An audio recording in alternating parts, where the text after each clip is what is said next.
Hello everyone and welcome to the W12 Sprint Series. My name is Dan Papels and today I'm taking you through everything that the W12 Sprint Series stands for. So fasten your seatbelts and enjoy the ride together with me. First things first, the W12 Sprint Series was founded in 2021 by professional racing driver Mirko Bortolotti, who won the DTM Championship in 2024. He came up with the concept aiming to combine the fun factor of driving unknown cars and tracks with a real-life race approach. This means having the ability to adapt to new situations quickly by having limited practice time, and more importantly, to provide the exact same preparation time to each competitor. The W12 Sprint Series takes place in the off-season, most likely on Mondays, consisting of 2 racing servers on each racing day. With more than 16 different car classes and more than 50 tracks forming the official draw, the uncertainty and variability makes this series unique. Also, the racing formats themselves are different. In Server 1, in fact, the action starts off with a 30-minute practice session before heading into a single lap one-shot qualifying. After that, the field will be split in 2 halves for the following 2 heat races, with the top 5 finishers advancing directly to the main race. A final consolation race for the remaining drivers will define the remainder of the starting grid, with all drivers competing against each other for the big points in the main race with a mandatory pit stop. Once Server 1 is complete, all drivers meet up in Discord to do a live draw for the next car and track combination for the second server, which will feature a more straightforward format consisting of a practice session and the almighty single lap qualifying, followed by an 18-minute main race. The event is rounded up with a top 18 reverse grid race of the same duration. Also, in this case, a pit stop is mandatory in both races, which triggers another important aspect of the W12 Sprint Series, and that is strategy. Since a couple of seasons ago, we also introduced the Silver Cup class, a classification dedicated to less experienced drivers who score points towards both classifications. Eligible silver drivers can easily be spotted on the live stream given their 3-digit race number and silver color badge. Last but not least, 2 more things worth mentioning. All car setups in the W12 Sprint Series are fixed, which means equal conditions for all drivers and all races will feature standing starts. Combined with an extremely competitive field of drivers, all ingredients are given to guarantee action. Don't miss it on our YouTube channel. I hope you enjoyed this little introduction with me. I'm Dan Papels, your W12 Series commentator, and I'll see you on track.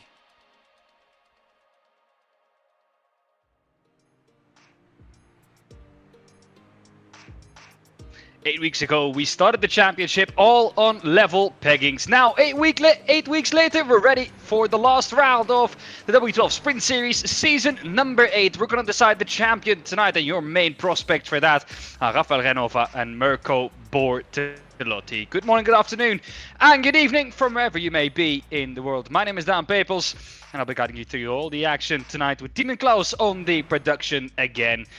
Well, it was a very exciting previous 6 rounds of the championship, but they've all led to tonight. And well, one thing is for sure, there's going to be a mega battle. 12 points between Mirko Bortolotti in P2 and Rafael Renova in P1. Will he do something that has not been done before? And that is win a championship if you're not called Mirko Bortolotti. We'll see, but before we do that, let's go to the draw for tonight's first server. Let's see what the first car will be. Except, and it's the Stock Car Brazil with a 3-lap average qualifying. Now let's see the second car. It's the Indy Next Gen with a 3-lap average qualifying. And it's the Super Formula Lights with a 3-lap average qualifying. So we will for sure have a 3-lap average qualifying. So now let's see the tracks. It's Oschersleben. second track is Mugello. And the third track is the bend. So now we are drawing the final car, which we are using.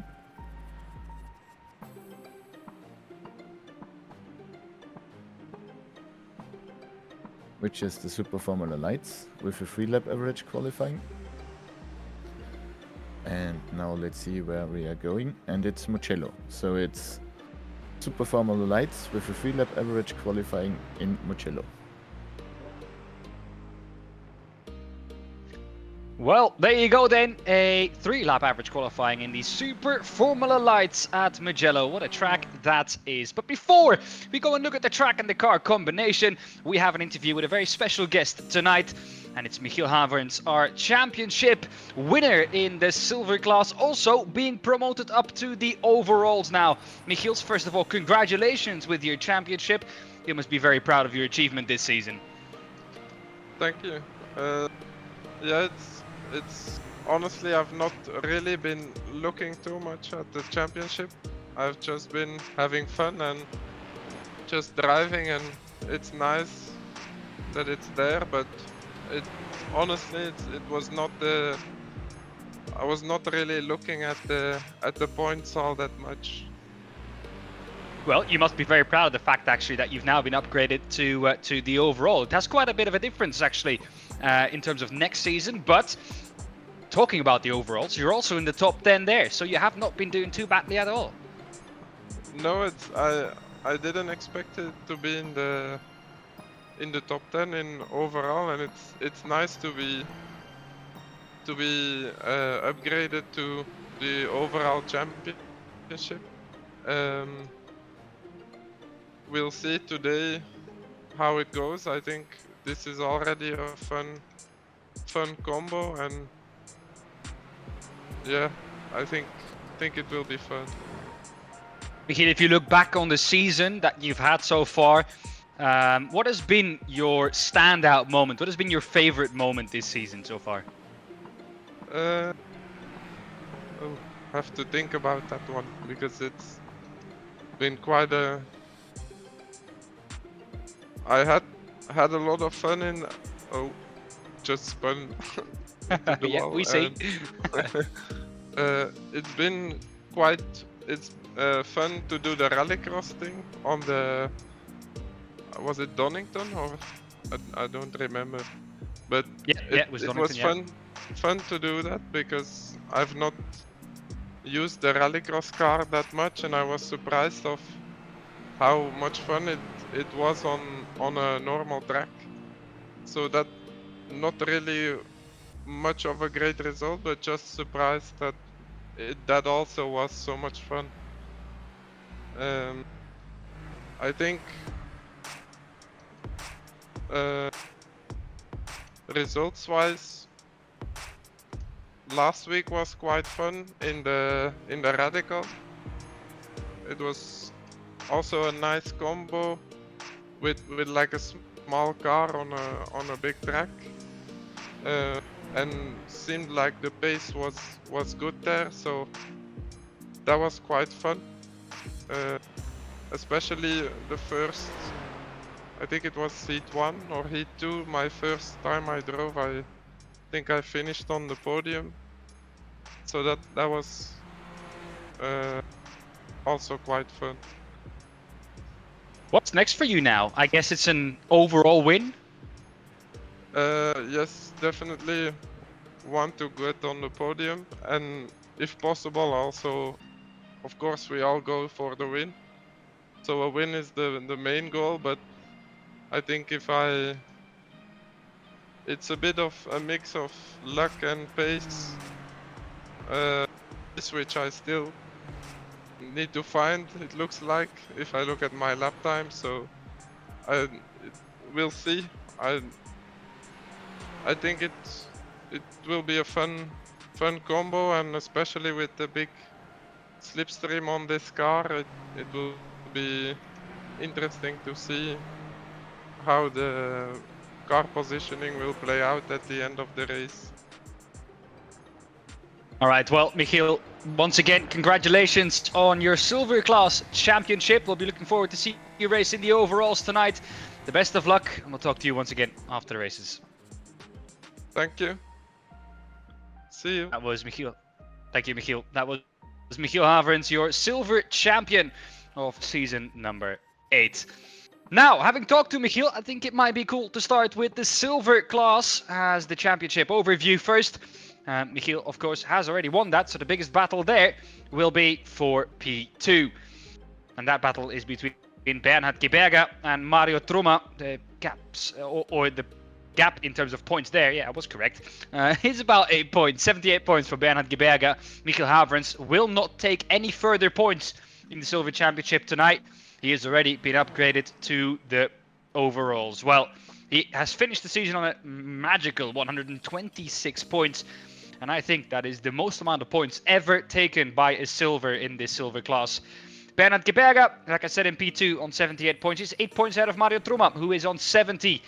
Before then, for Timo Pitts, he's a further 8 back on Mario Trumma, also one of the contenders for the Silver Championship tonight. Patrick Dangel in P5 is on 51 points. He is a bit of an outsider. Together with Christian Ablasa, there's still a mathematical chance, but realistically, they'll probably be pipped by someone in front of him. Christian Ablasa is 1 point back on Patrick Dangel.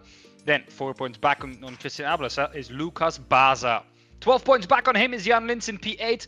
Ben Buhnagel in 9th, and Florian Stadtmann in P10. 1 point back of Ben Buhnagel. Those were the results and the championship standings in the silvers after 6 weeks with the drop scores applied. All the scores that you scored tonight, even though they might be your worst of the season, there is no drop scores. You will take all the scores you scored tonight with you this championship. Rafael Renhofer, then here it is, the overall championship. He is 12 points ahead of Mirko Bortolotti. This is the fight for the overall championship. And as you can see, coming into this evening, Rafael Renhofer is first ahead of Mirko Bortolotti. And he could do something that has not been done before. And that is take the championship victory. When you're not called Mirko Bortolotti, I mentioned it earlier, he has won all previous 7 seasons. Well, can Rafael Renhofer dethrone him finally? We'll be looking keenly towards that battle. What does Rafael Renhofer have to do to win the championship in server number 1? He has to outscore Mirko Bortolotti by 26 points. 38 points is the maximum you can get in both servers in terms of points. So 26 points needed over Mirko Bortolotti for Rafael Renhofer to take the championship in the first server. I don't see that as a likely scenario though. Marius Zug finishes or is in 3rd. He is still an outsider for the championship. It's never mind. My calculations are wrong. He's not possible to win the championship anymore for Marius Zug. But he is fighting for P3 still in the championship with Maximilian Maya. Those two will be fighting it out for 3rd. The gap between those two, 23 points. And then is the gap for, or the battle for P5 behind that. And it's a tight one. Martin Stadtmann, Winston Eckel, Andrea Frazinetti, and Callum Lux together with Hendrik Augustin. Still the likely drivers to be able to finish in 5th. The gap between Hendrik Augustin and Martin Stadtmann is only 25 points? Yeah, 25 points, I think, if I'm correct.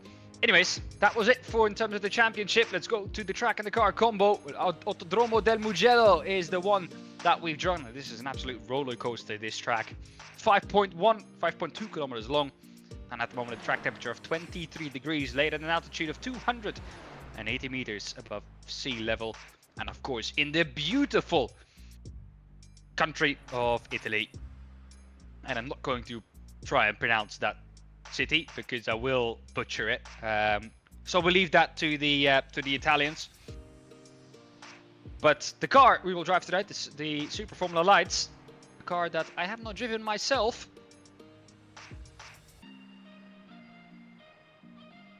And I think also a car that I have not seen yet this season. Of course, we had the Indy Next at, I think, the first week. But I can't remember, to be honest, if we've had the Super Formula Lights or not. I don't think we have. We have had the Super Formulas twice, if I can remember correctly. But we have not had the Super Formula Lights. I think my producer team is frantically checking that in the background. Anyways, Niels Langeveld is on top of the standings as we speak.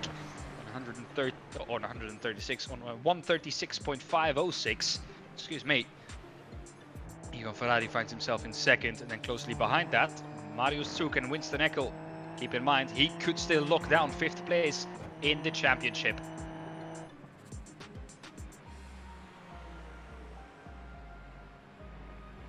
Then Rogalski, he finds himself behind Rafael Renhofer. Where is Mirko Bortolotti?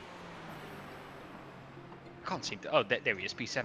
Completely looked over him. I started looking after Mirko Bortolotti and Anton Abe P8 and then down. Of course, the coincidence. Yeah, Mirko Bortolotti P7, 4 tenths back on his Langeveld.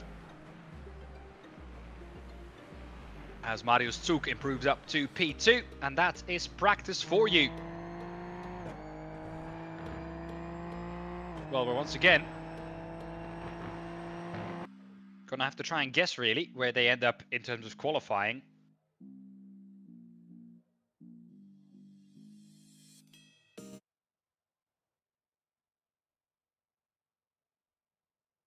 But it is a 3-lap average qualifying, and with the lap being quite long, I think most drivers are going to go out ASAP here.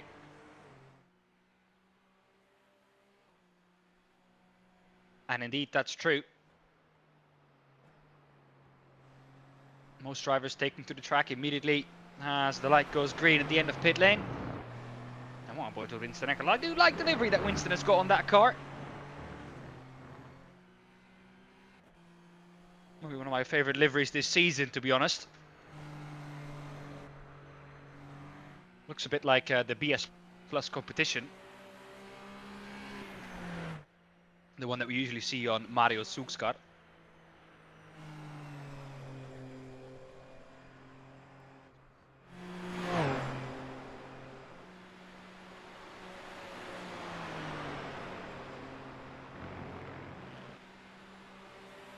As I get asked by my producer, no, I do not. I do not have a Hello Kitty bed sheet, although I would love one, to be quite honest.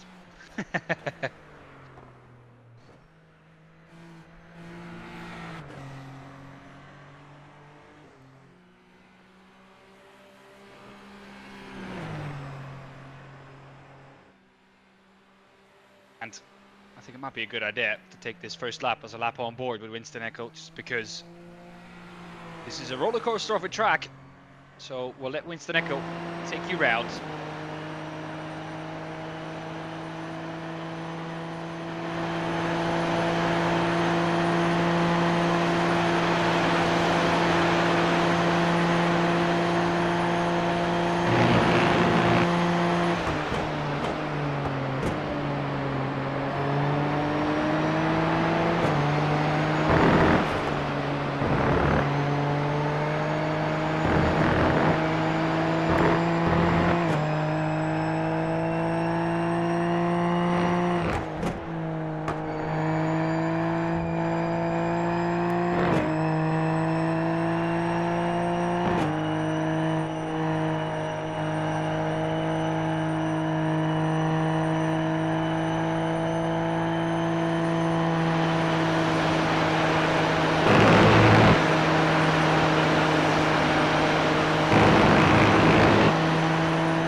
And that's a lap around this Mugello circuit, and I think what became inherently apparent was the fact that Winston Eckel was taking it quite safe on that lap. You could see by the track usage on the exits of some of the corners, he was quite safe, running nice and clean, not all the way out to the exit. We'll stay on board with Winston Eckel and take you around for a lap actually, as we go through turn 3 now. Very, very tricky corners, and they do kind of all look like each other, because this chicane is almost the same, it's just a bit wider and a bit quicker. You have to watch out on exit here for that off track. And I think you can take it all the way up to the curb actually. Here on this Mugello circuit. In some places you can take it up to the green curb. The AstroTurf. And in some places it's the white line. Also made apparent by the fact that there is gravel. And you just run out of road. So it wouldn't even be quicker to take that extra space. This is always a tricky chicane. So many people shoot it in way too quickly and then compromise their exit. That's something where we could see overtaking happen as well. But then there's this long sweeper afterwards, which kind of negates all the fact of, well, basically outbraking someone, which is making it inherently more difficult to overtake cars. Rafael Renhofer needs 3 good laps here. If you could take pole position, it would be a massive hit already to Mirko Bortolotti his championship hunt. And in some ways, actually being P2 is better for Mirko here than being P3 in qualifying.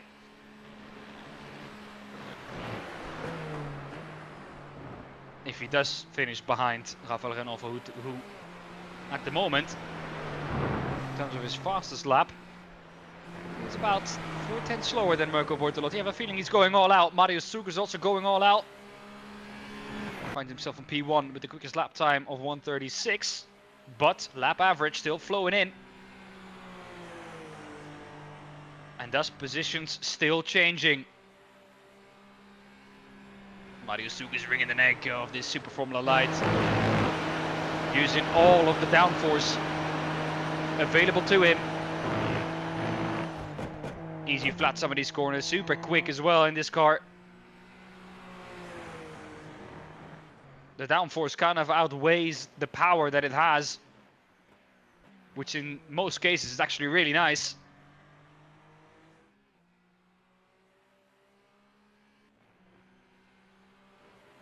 Taking it all the way up to the curbing. Marius Zug taking maximum risk on that lap.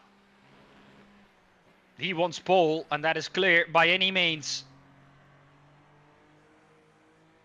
Running it all the way out wide on the exit.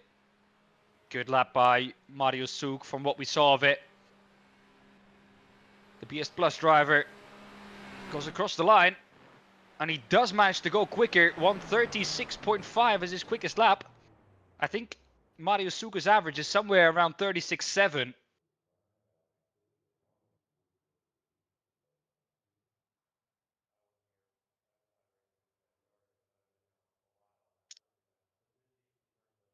Jonas Warner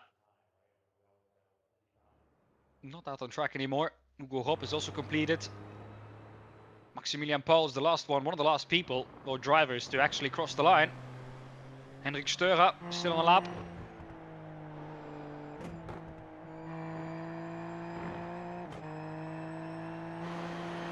All the drivers that are still out there at the moment are using this as a practice session. And why not? You've got the fuel anyways, you might as well make use of the minutes you have. Maximize everything.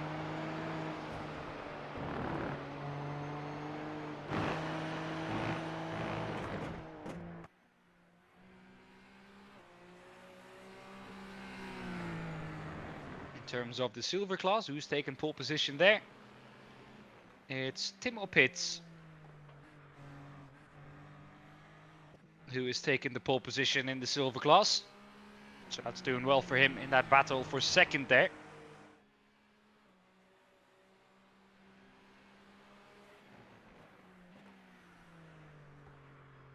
Michiel Haverens in the overall class being upgraded and showing to be worthy of that upgrade. He finds himself in terms of fastest lap time in P3. Can't be far off then.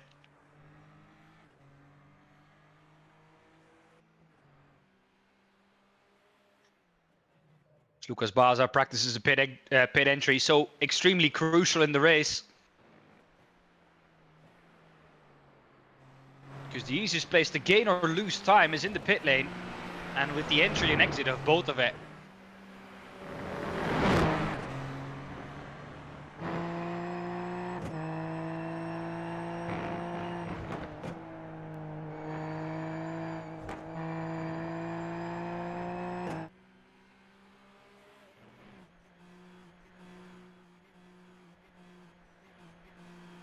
Stopman going a bit deep.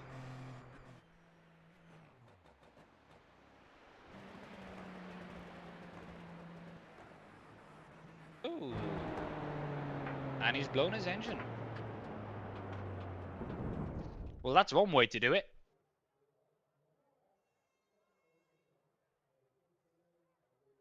Luckily, this is a sim and we won't have a delay on the first heat because there's oil on track.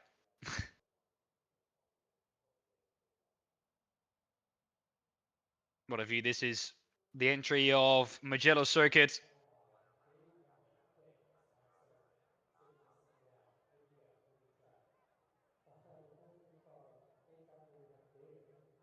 And the fans in the grandstands go wild as they see that Marius Zug has taken the pole position. So that means maximum possible points for Mirko Bortolotti goes down to 37. That 1 point for qualifying picked up by Marius Zug. Mirko Bortolotti will show in the second qualifying session. So will Rafael Renhofer. So it'll be a direct fight between the two. And they'll both be starting on the front row for that one. Winston Eckel. He finds himself in P2 in this heat. Ahead of Maximilian Maya in P3 and Hugo Rob in P4. Maximilian Paul in P5 and Timo Pitts in P6. René Reusler finds himself in P7. Christian Ablasa finds himself in P8. Florian Stadtmann in 9th. Benedict Hitz in 10th. Niels Langeveld in 11th. Hendrik Steura P12. Callum Lux in P13. Hugo Zasse P14. And Lucas Baza in P15.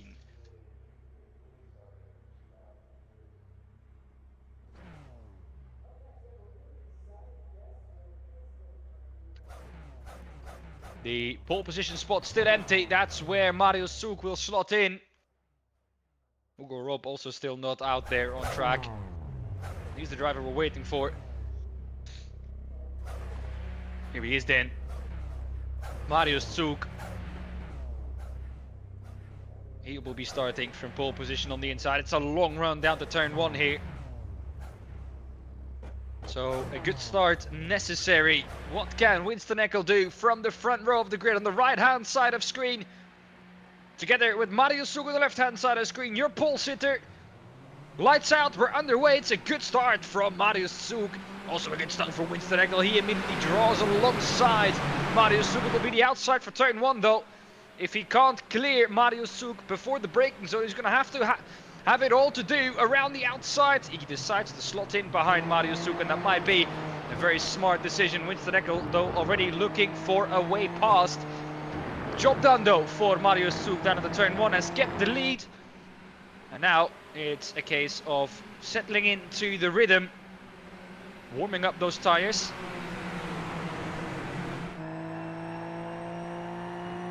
And hoping that Winston Eckel is looking to work together. Look at the gap he already has though.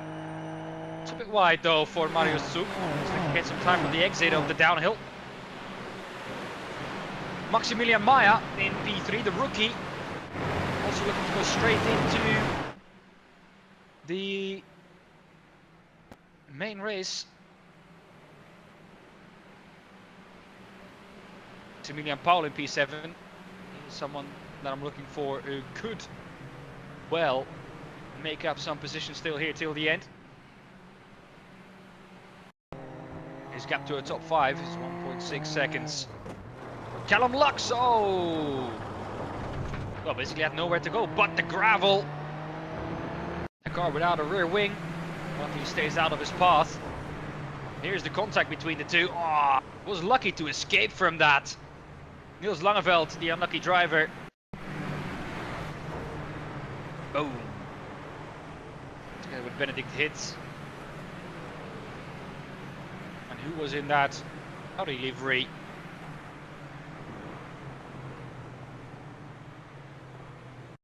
That could well have been Hugo Zasse or Florian Stadtmann. Yeah, it was Florian Stadtmann.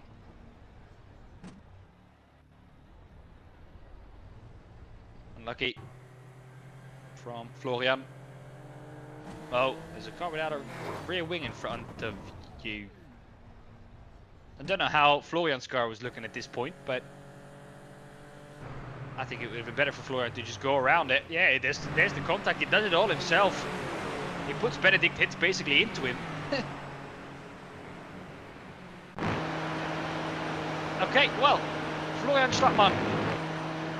Not his brightest moment, but luckily for him and Benedict hits, they both have the opportunity to come back from this in the consolation race, try and make up as many positions as they can before they go into the feature race. On board with Timo Pitts, P5, that's the spot he wants to hold down to go straight into the feature race later on. Hugo Rob, P4 for him. Finally looks like somewhat of a good result. Maximilian Maya, the driver in front of him. Maximilian Paul, one more position to go for him. 6/10 is the gap to a top 5. Would be great for Maximilian's confidence as well to get into the top 5. It's been a while. Feels like he's had quite some bad luck in the previous rounds. Been taken out. He's made some mistakes himself. But all of that hasn't helped as Winston Eckel tries it around the outside of Marius Zug, who goes deep into the corner. He sells him the switchback. He's still there on the inside though. Winston Eckel makes it work. And he's passed into P1.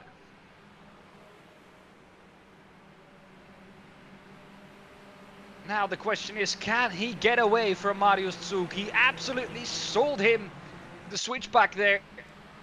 Helped by the fact that Marius Zug decided to, well, brake too late for the corner. Winston Eckel, more speed, the slipstream around the outside he goes. Marius Zug wants to keep the position, brakes much later than Winston Eckel does. Has to turn while braking, completely misses the corner. And the exit was where Winston Eckel confirmed the position. 5/10 is the gap. I think he needs more to keep Marius Zug out of slipstream range, but can he is the question. Maximilian Maya also still in here with a shot at the win. He's also still within a second. Hugo Rob as well. He's also closed in. It's a three-way fight for the lead. Maximilian Paul has done it. He's passed. This is how he did it at the inside. Clearing him before the corner. Hugo Rob has also pulled up the inside of Maximilian Maya here, down at the turn 1. As Marius Zug looks back up the inside of Winston Eckel. He can't make it. Can Hugo Rob make it behind it? Yes, he can. Hugo Rob up into P3 now.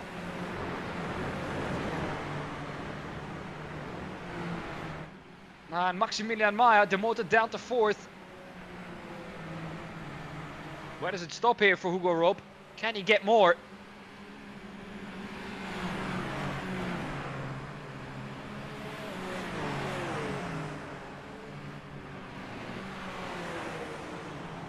Timo Pitts.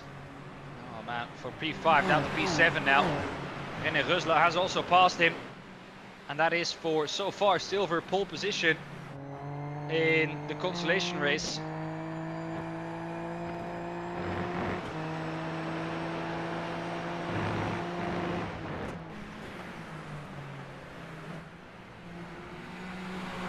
Eckel has to go on the defense. Last lap of the race now. This does decide pole position for the feature race later on. There's a massive slipstream though towards the line. I'm already looking forward to it. Marius Zug pulls to the outside, forces Winston Eckel tight. This will compromise his exit as well. Smart driving by Marius Zug. Can he get the run though, or is he too close? He pulls to the right hand side of screen. He will try to pull alongside Winston Eckel. The drag race to the line. This is for pole position in the feature. And it will be Marius Zug by 22 thousandths of a second, who takes the pole position and the 12 points. Maximum points so far from Marius Zug. And that was a smart bit of driving. Barney, you're not holding the flag. I hate to tell you. but the flag is not in your hands. I don't know which kind of witchcraft Barney is deploying there. Here's that drag race towards the line. Look at that. Barney doesn't even know how to hold the flag anymore. That's how close it is. Winston must be gutted though. Great move to take the lead and then losing it, I think, a meter before the line to Marius Zug.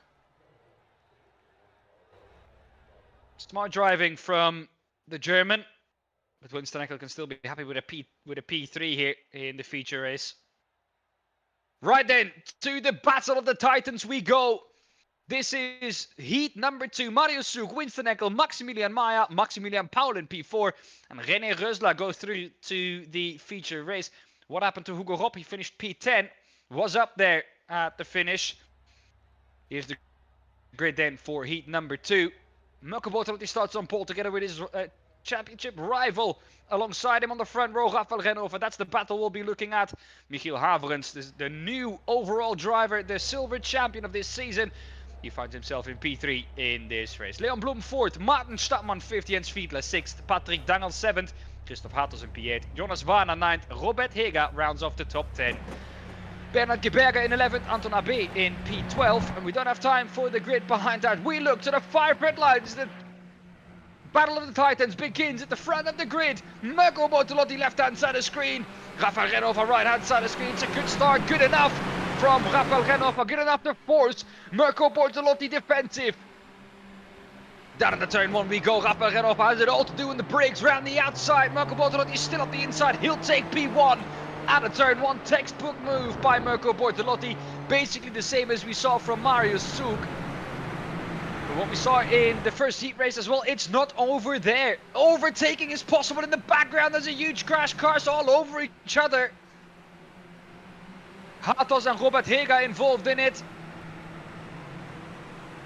Stefano Pellegrino looks like he was just about able to stay out of it.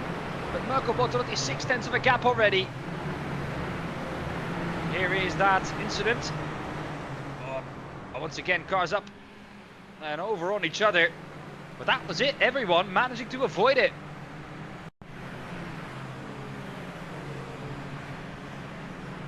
What happened after that? This is a load spin. Yeah, that can happen quite easily here. Oh, comes back across the track. Lucky that nobody hits him. That was Stefano Pellegrino. Who, oh my goodness, who that happened in front of. Yeah, he reacted to that. And on cold tires, he went off as well.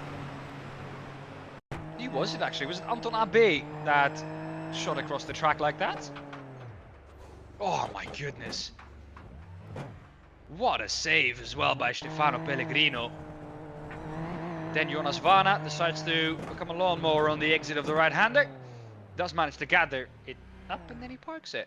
Okay, well, deciding that the lawn mowing business was none of his. Mirko Bortolotti at the front of the field though, still staying ahead of Rafael Renhofer. Different lines at the turn 1. Rafael Renhofer making Mirko Bortolotti think here. In terms of points, what does this mean for the championship?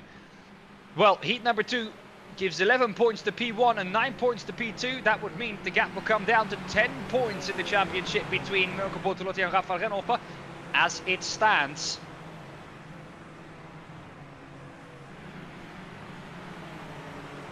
Michiel Haverens still finds himself in P3. Great pace from the Belgian. He has been really, really impressive.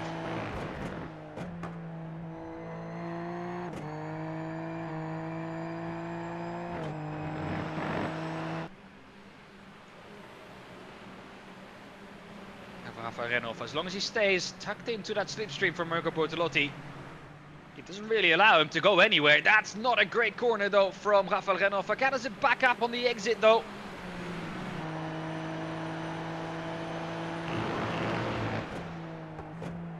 Became victorious last weekend in the DNLS, the Digital Nürburgring Langstrecke Serie, for EMM in the Porsche Cup. Brought the car home in a majestic P1. About 12 seconds, which is a massive margin in that championship. Rafael Renofa, that's the kind of driver that Mirko Bortolotti has to keep behind him, and that's not an easy task. Jens Fiedler. He is, at the moment, the hunted driver. He is in that position that all these drivers are hunting for in these heat races. P5. This due to the fact that P5 is the last spot that gives you an automatic position in the top 10 for the feature race. Which means you can skip the consolation race later on. Rafael Renofa. Oh, has he overtaken Mirko Bortolotti? He's done it! And that switches the favor back into the hands of Rafael Renofa. Was that a mistake from Mirko Bortolotti that allowed Rafael Renofa to get ahead?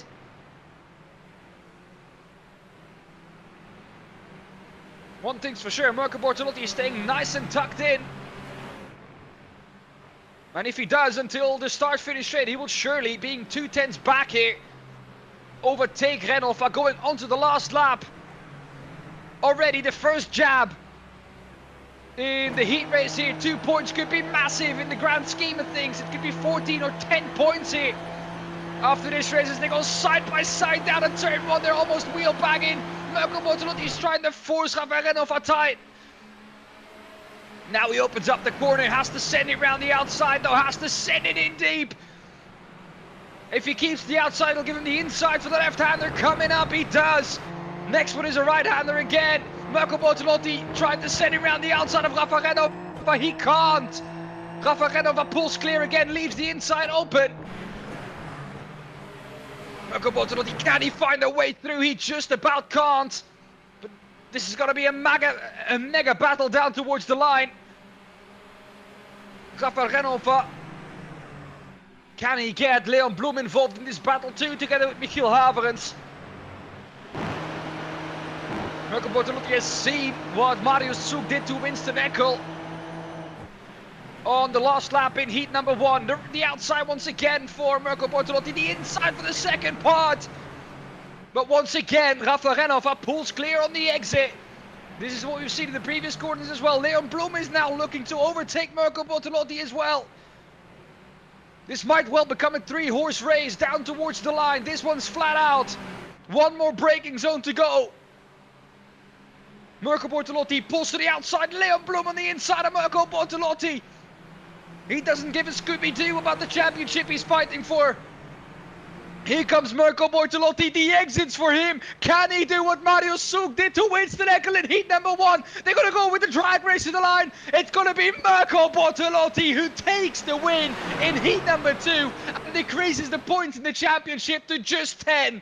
That is massive in the grand scheme of things. It could have been 14 points if it was the other way round. Leon Bloem did also manage to, well, basically put himself in that as well.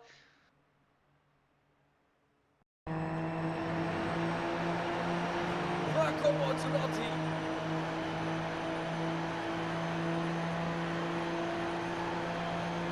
Zoomed into Winston Eckel in heat number 1. Of the drag that Marius Zug and Winston Eckel had.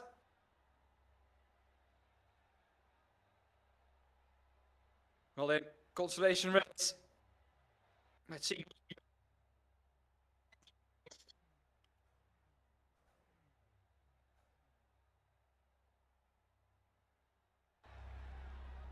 Timo Pitts will start on pole position for that consolation race.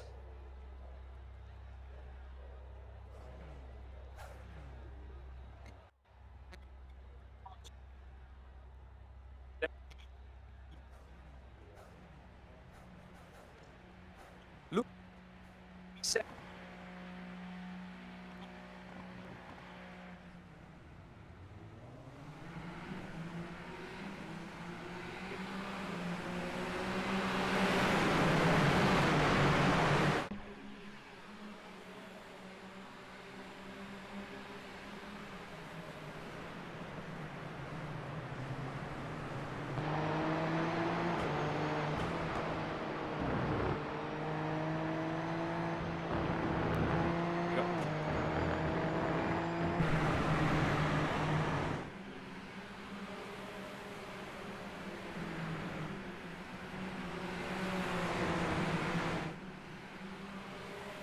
Well, I'm sorry for the audio issues. We'll try and fix them once we are done with the consolation race.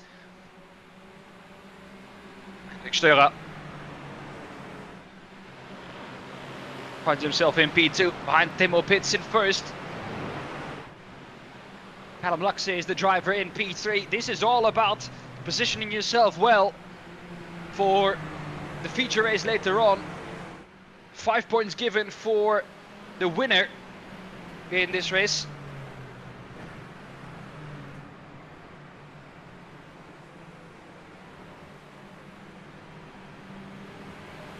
Martin Stadtmann, he will be looking to gain as many positions as he can, and keep in mind at the moment this train is led by a silver driver, Timo Pits. I don't think he can take pole position in silvers anymore, as I think one of his fellow silver drivers is already through to the feature race due to the heats, as Henrik Störer pulls to the outside into turn 1, 3 wide. Callum Lux on the right hand side of all of it. The inside might well prove like the best line, and it does. Callum Lux up into P1.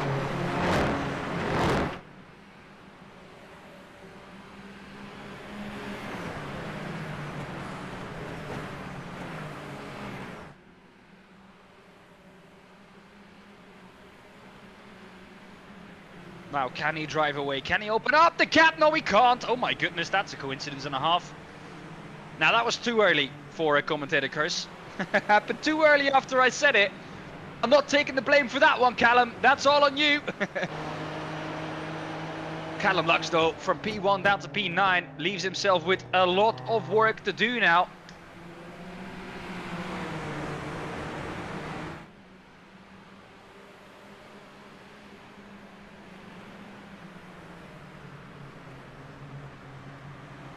How long does he have? He has about 2 minutes left. I think 2 laps after this one. Are they coming up to the last one now? No, they're coming up to the last lap soon, I think.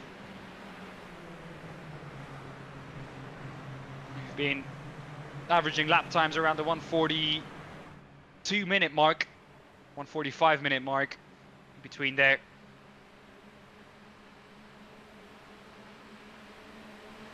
And I think the white flag is out on the left-hand side. Barney was waving it. That means 1 to go. Henrik Störer 4 wide into turn 1. Look at this. Swooping round the outside of all of them is Martin Stadtmann. The inside for the chicane now, and he manages to do it. P4 to P1 in just 2 corners time. Martin Stadtmann with a mega overtake.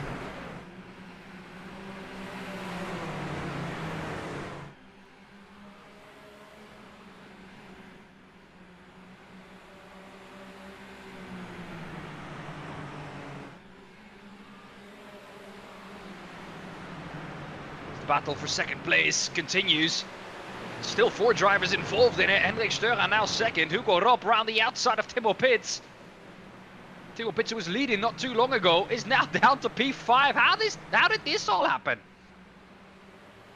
Was leading at the start of this lap. Is now down to 5th.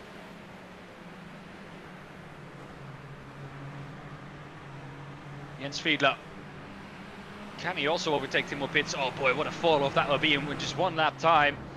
Unfortunate for the silver driver. Martin Stadtmann, though, looks set to take the victory in the consolation race,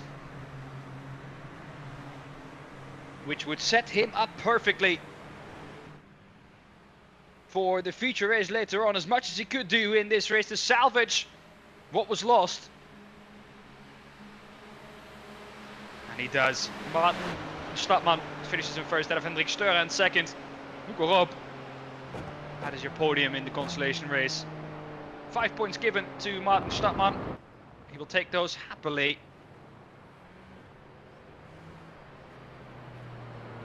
Highest placed silver driver is still Timo Pits. From P1 down to P5 in just 1 lap time. Lucas Baza being passed here, I think, by Hugo Rob. Oh, and then just going off. Oh my goodness. Looking up the tires and down he goes. Stefano Pellegrino. Oh, that is late outside. That was a gap. That wasn't really a gap. Stefano Pellegrino. Right, ladies and gents, we have a 2-minute warm-up to try and fix this audio issue. I'll try and do my best. We'll be right back.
Much better audio now, hopefully as well.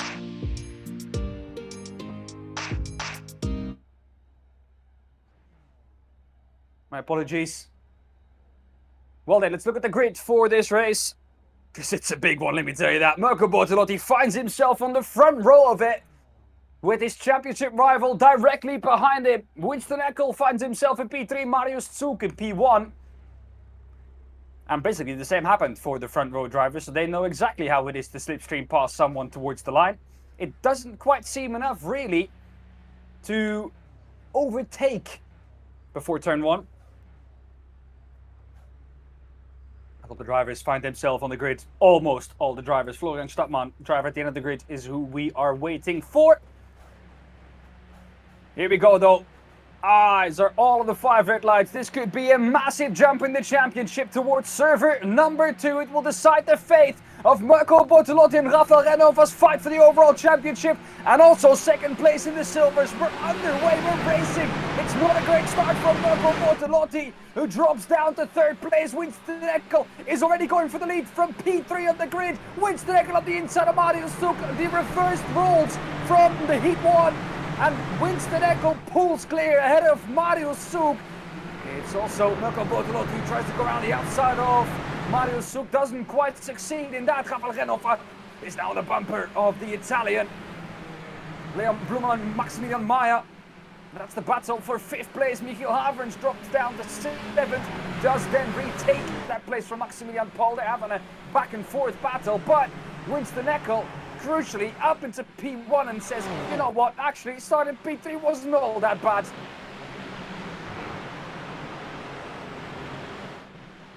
Does prove that with that long run down of turn 1, it wasn't even too bad of a thing to be starting P3. The slipstream did its work for Mirko, or for Winston Eckel. Pulled to the inside of Marius Zug. It was not in time to defend. And the inside at the end, the better place to be for Winston Eckel.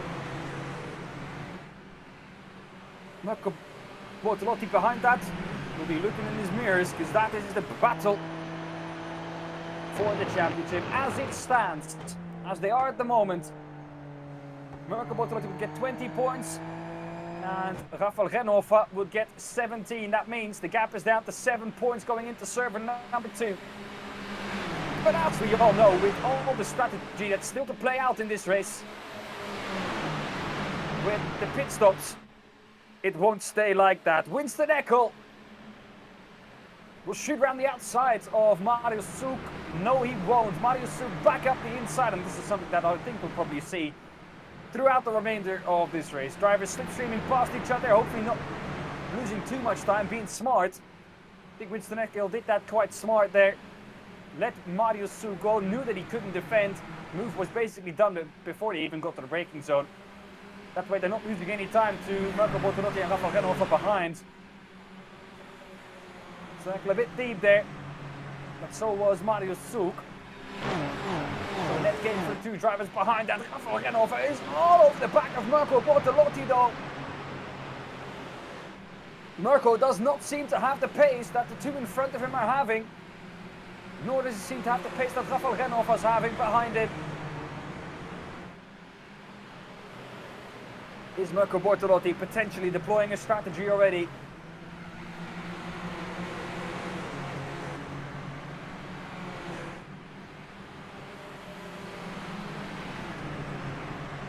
Just 1 tyre available. Refueling will need to be done. Winston Eckel forces Mario Suk tight again. This will lose them time, but look at the exit at Winston Eckel. Look at the slingshot he's going to get. 3/10, and he'll be gaining all the way from the exit to turn 1. Look at this in the toe. Maximum gain by Winston Eckel. He will pull to the outside, but I think he will... No, he won't. I thought he was going to pull to the outside and pull clear. Now Winston Eckel pulls to the inside. That baffles me a bit. Why he would pull to the outside or to the inside that late. Would just take the position. But fuel saving, of course, a big factor in this race as well. That might be what they're both doing. Both Renhofer and Winston Eckel.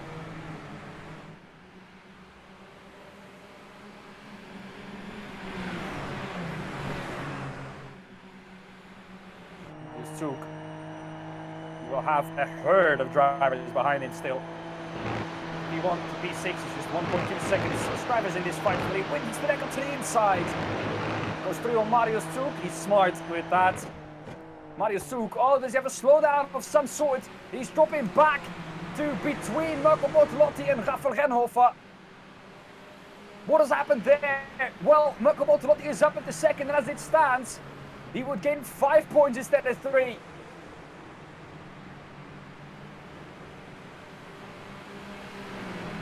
Could he get past Winston Eckel too? That would be a massive swing in the championship. That would close the gap to 2 points between the 2.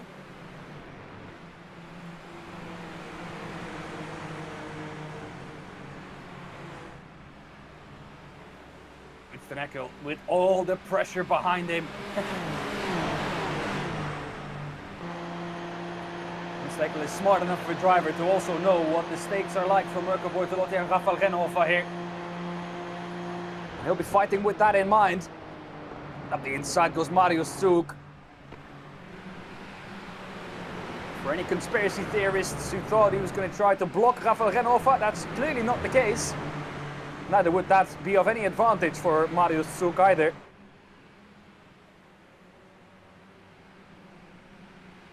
And thus, the positions reinstated as they were on the end of lap number 1. Leon Blum also still behind Rafael Renhofer, Maximilian Maya P6. Still with this battle for P1 as well. Let's see what the slipstream's doing here. They're pulling away from Maximilian Paul in P7, who cannot, for the life of him, pull away from Robin Rogalski. Just because of that toe, so many flat-out places on this track, easily flat-out places where slipstream will just do its work. You can see he's trying as hard as Maximilian Paul, but that slipstream will not budge. No matter how hard you're trying, you just cannot get him out of the slipstream range. He needs to wait for a mistake. Roman Rogalski. Just keep putting in the laps. In the pink car that Maximilian Paul has been driving this whole season, Michiel Haverens upgraded to overalls. Had a great start to the evening. Qualified in P6, now down to 19th. I want you to keep in mind though that Michiel Haverens is the first driver who's made his pit stop already. And it was quite a quick one, 4.6 seconds. Marco Bortolotti gets past Marius Zug again. Winston Eckel seems to be slightly out of reach here for the drivers behind him. And that will probably be exactly how he wanted it.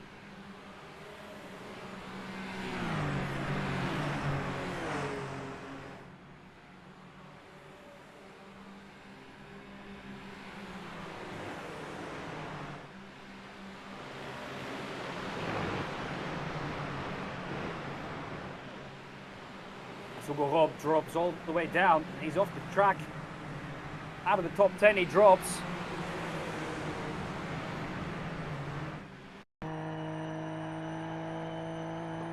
What's happened to Hugo Rob? Oh, the curb caught him out. Did manage to get going quite quickly after that. Rafael Renhofer has been the only, it looks like, sensible driver here trying to save fuel. And it might signal that we're getting close to the pit stop window here, the fact that Renhofer overtakes Marius Zug.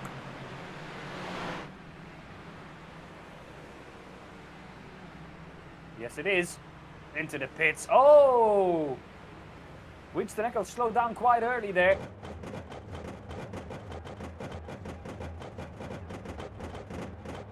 This is absolute esport level driving from Rafael Renhofer. I hate it. I hate it.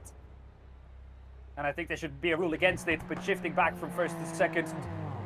Oh, look at this. He's going to overtake Winston Eckel. He's going to overtake all of them. I told you Rafael Renhofer was the only sensible driver. And they're coasting through each other because they all came out of the pits equal.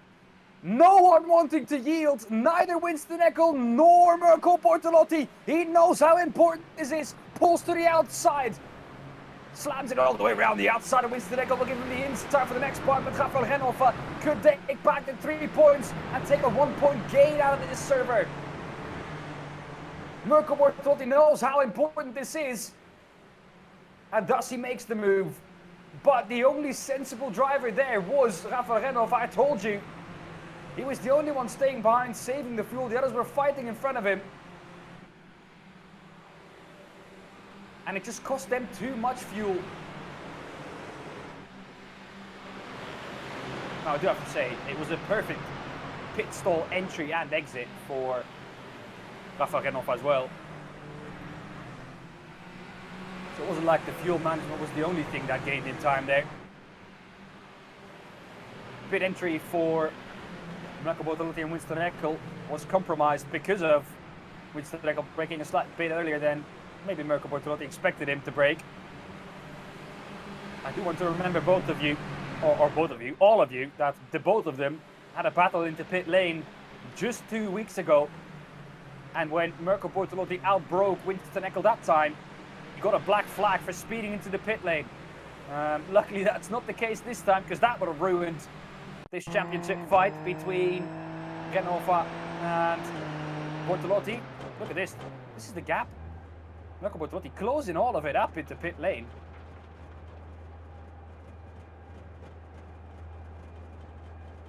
You can hear both of them behind shifting between first and second. Look at how much that gains. It's the micro gains that we're talking about here.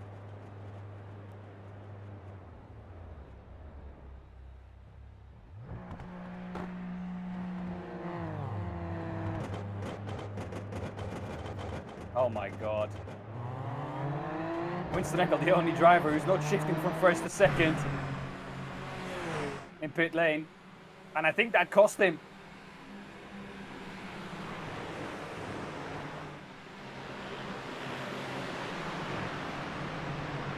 Well then, Mirko Bortolotti is still in the wheel tracks of Rafael Renhofer. And Rafael Renhofer knows what Mirko Bortolotti did in the heat, and he won't have forgotten it.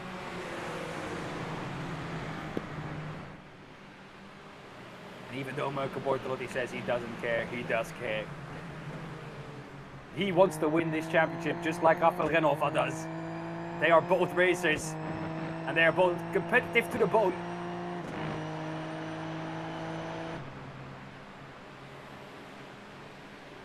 Thus Mirko Bortolotti will be looking for a way past Rafael Renova here. But, as mentioned in the driver briefing earlier today, if you make a move, do it clean. There will be penalties at the end of it.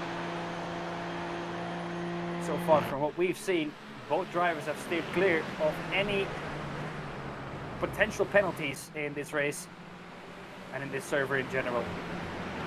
No one has really been involved in any drama. At least as far as we've been able to spot. We will do a replay. Niels Langeveld. Oh, on his own. He finds himself in P10 right now. Still up 10 positions from where he was, but another moment of lapse of concentration.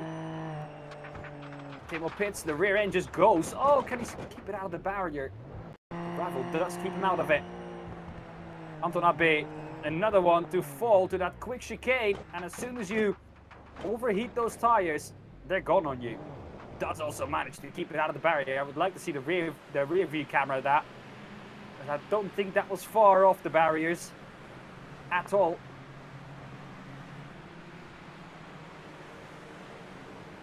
But Rafael Renova did what was asked of him.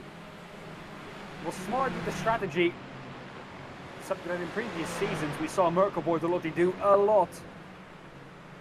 He hasn't had that luxury this season. He's been pushed to the absolute limit by this man. And boy, has it been a joy to watch.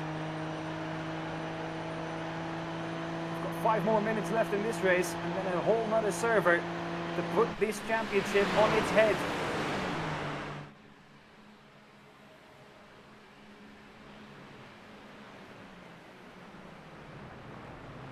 For the spectacle and for the championship, it would be great if Mirko Bortolotti could overtake Rafael Renova. Rafael Renova wants to try and do everything he can to make sure that doesn't happen. Oh, exit road right in the background from Maximilian Maya. How did that happen? Was that a curb? This is after it happened. What's Maximilian Paul gonna encounter here? Not much. Oh, exit road right. That looks like a complete mechanical failure on Maximilian Maya's side. Yeah, mechanical failure on Maximilian Maya's side. Oh, man. Unfortunate for Maximilian Maya, was having a great race. Was in P5 at the moment of that happening at the back of this train. So still in with a shot for P1. Has been patient this whole race long, but a mechanical issue is what takes him out of this race. 3 more minutes to go. 2 more laps from here for Rafael Renova to keep the lead in this race. Mirko Bortolotti doesn't want to go to the lead. He knows that the last lap will be as crucial as anything.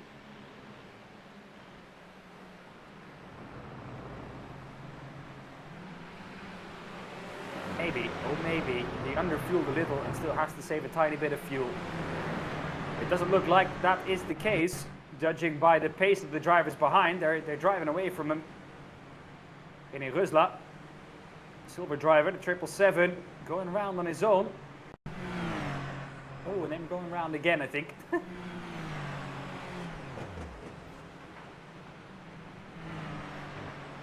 Here's Callum Lux. Also going around on his own.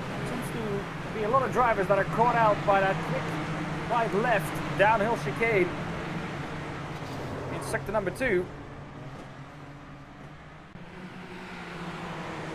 From the start of sector number 2 there. Here we go, last lap coming up shortly.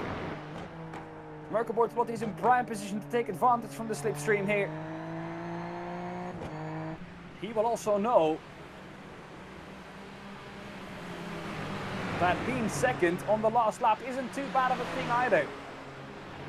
Is he gambling on that? One thing's for sure, Winston Eckel, who was leading most of this race in the early stages, has dropped down to P4 and will need something majestic to take back that top spot. We're going to go 3-1 in the turn 1. Souk on the inside, Renhofer in the middle, Bortolotti on the outside. It looks like Souk might be the person to take the advantage here. Around the outside goes Marco Bortolotti of Rafael Renhofer. There's almost contact between the two. Renhofer shoots it round, goes deep into the corner. Deep as well is Mario Souk. The comeback from Marco Bortolotti. We're going to go 3-1 into the second chicane. This can't end well. Winston Eckel also up the inside. There's the contact. Bortolotti and Renhofer go round, both of them. They're scrambling to get back on the track. Marco Bortolotti doesn't have a rear wing. They're all over the place. Renhofer's going to get the most amount of points here. Bortolotti's going to struggle to get to the finish without a rear wing. Does he know he doesn't have one? No, he doesn't, clearly. Oh my goodness. This is drama, and that was caused by Winston Eckel. Winston Eckel might well win this race, but I can tell you that there will be penalties. Up the inside goes Mario Souk. Winston Eckel knows that being second here is not too bad of a thing, but Mario Souk will get this victory anyways. We know there's penalties coming for Winston Eckel after the contact with him and Marco Bortolotti, which that is ultimately what forced him into Rafael Renhofer. But oh boy, it's close with Marco Bortolotti almost losing another place. This is the battle to the flag. Winston Eckel will pull out of the slipstream just before the line. Once again, it's 27 thousandths of a second. And Mario Souk finishes ahead of Winston Eckel. Familiar sight this one. Rafael Renhofer will finish in P7. Marco Bortolotti somehow manages to get that car to a P8. And this is it. Oh, Winston Eckel up the... I don't actually know. Winston Eckel is at the apex. I would like to see a helicopter view of that. Here we go, Winston Eckel up the inside.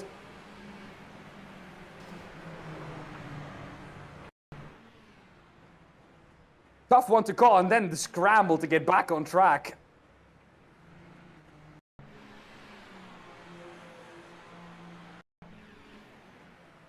Here we go, up the inside. Man, Winston Eckel is there, you know. He's fully alongside at the moment of the contact. Ooh, tricky one to call this. In my opinion, if I see it that way, it's a racing incident. Here we go. We'll see it from a bit further back, up the inside. I don't know. It looks like Winston Eckel kind of pulls out of it, but then he's... well, back in it. Look at that. Pulls out, and then he's back in, but he's on the apex. He does have the right of space. He's far enough alongside, in my opinion. And then the scramble to get back on track between the two championship protagonists. Who thought that was how it was going to end?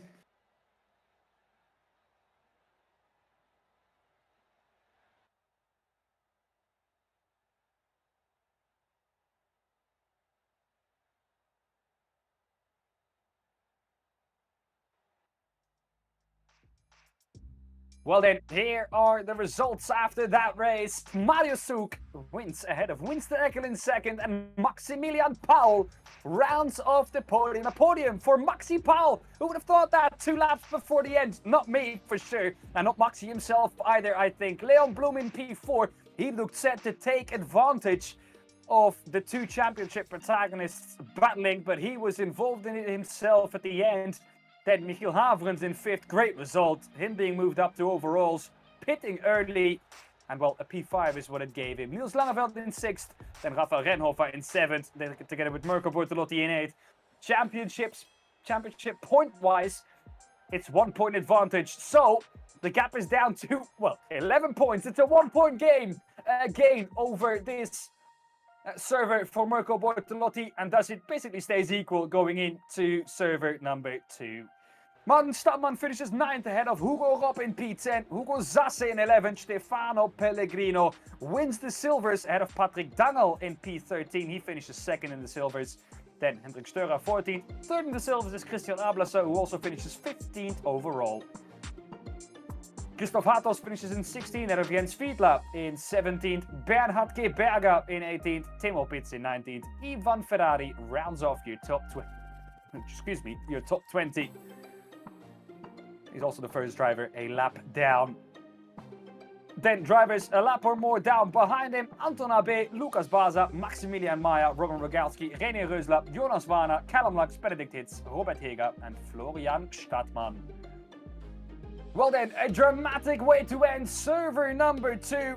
Next up for us is the draw. Oh, for server number 1. Yeah, thank you for the correction there. Indeed, server number 1, a dramatic end to server number 1. We're now going to go to the draw for server number 2. Got it right in the end. And we'll see you back here when server number 2 starts.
start with sharing my screen. So, since we were running the open wheelers in the server 1, the Group C is excluded, and also Mugello for the draw, so there are just 5 cars left. And then I would say we can start into the draw. So, now we are drawing the first 3 cars, which will be the GT1 car with a single lap qualifying. The second one is the Cadillac CTS. And the third one is the LMP2. So now we are gonna draw the tracks, which will be Virginia Raceway, which will be the Nordschleife with a single lap qualifying, or Adelaide, which is the new track. So now we are drawing the final car combination for the last round, which will be, let's see, the GT1 with a single lap qualifying, and let's see where we are going. And we will go to the Nordschleife with a single lap qualifying, with a 1 lap qualifying. All right, guys. So that was the final draw for season 8. Thanks all for racing. Let's have a great finale. And don't forget, the last main event is next week. We will probably start a little bit earlier.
side of screen, Mirko Bortolotti. Left-hand side of screen is Callum Lux. And it's a good start for Mirko Bortolotti. In that car that looks like a Red Bull can. My heart is beating loud until I hit the ground. Will you stay around? Mirko Bortolotti comes through though to take pole position for the feature. Yeah, Frasinetti in 7th, Mario Truman in 8th. We don't have much time, we're green flag already. Nico Havens on the right hand side not having the best of starts. It's from the second row where the best start comes from. And that is Maximilian Maya. Final corner is going to come through to take the victory in the heat race and put himself on the front row alongside Mirko Bortolotti. Here we go then. Anton Abe is starting on pole. Martin Stackman alongside him. It's a good start for Anton Abe.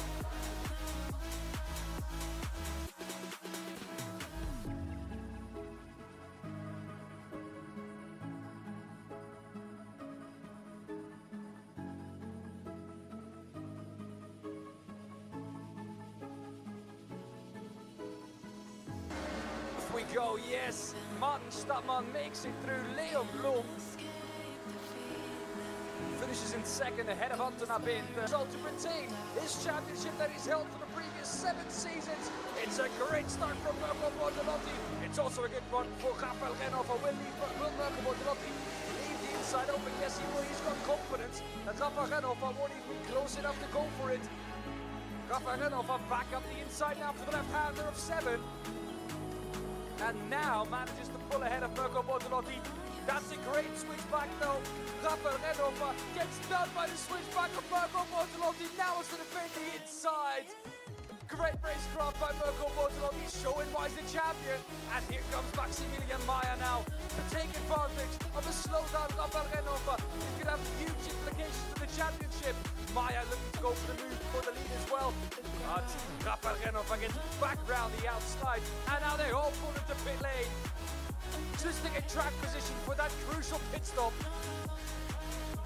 Breaking as late as possible. That was tight with speeding for Rafael Renova as well.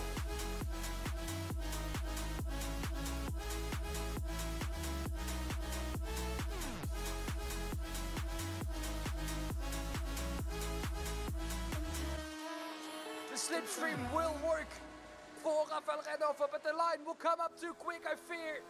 Rafael Renova, no chance. Mirko Bortolotti wins. Rafael Renova finishes second, just 72 the championship. The 5 red lights are on. We're underway at Pocono. Standing start for these GTEs. Not the way they like it. Nico Havens with a good one though.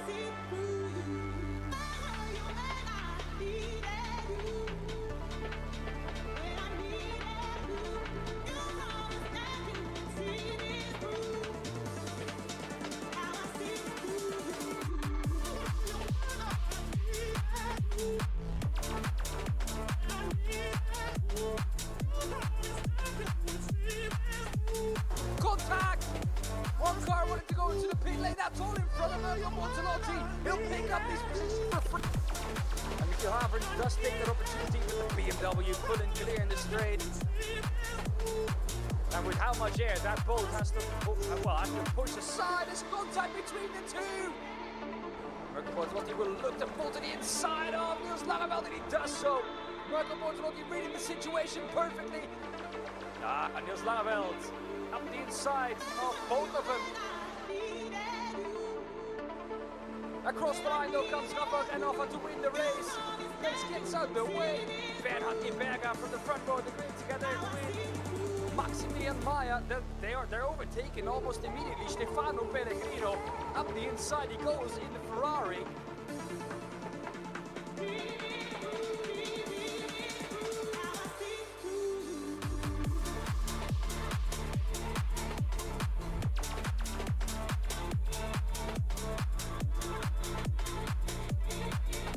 And he still is. Oh, contact between Anton Abe.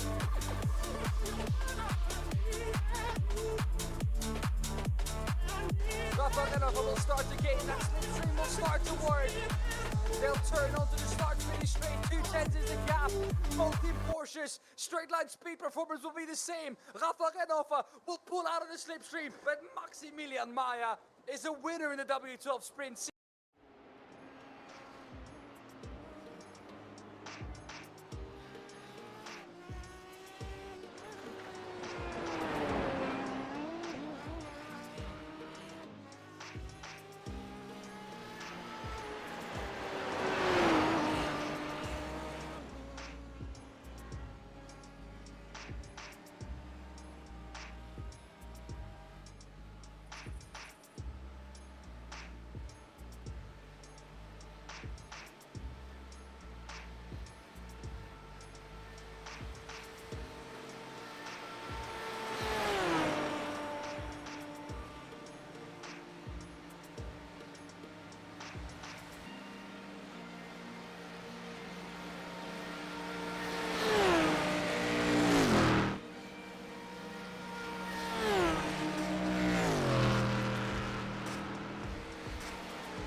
And welcome back to the W12 Sprint Series, the finale of season number 8, the last server of the last round, the last week of this season. And boy, I can't wait to get it going. It will be a longer one than usual, because we're on a longer track than usual. We are on the Nordschleife, and it will go perfectly well with the format we're running in this server, which will be a one-lap shootout in qualifying. It will be also difficult on this track.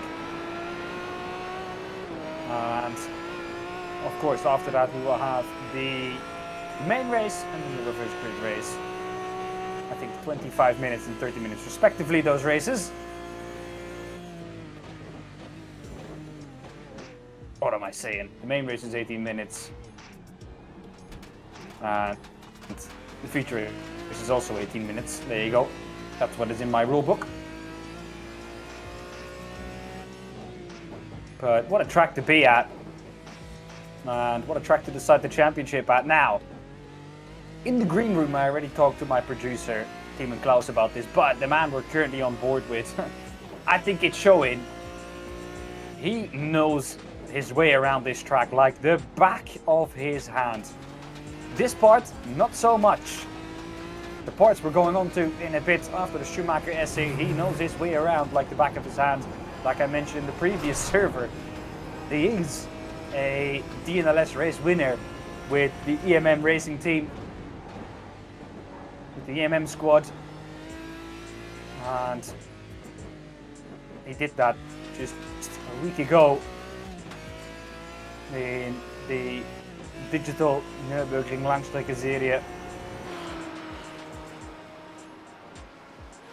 And thus, my hopes for Mirko Bortolotti in this server are not very high, especially with the death rate that will happen behind.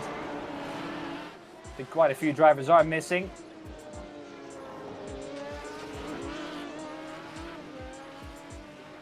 We have 26 drivers of the 30 that were here earlier. 6 have bailed out of this one. And respectfully said, well, I'm not doing that one.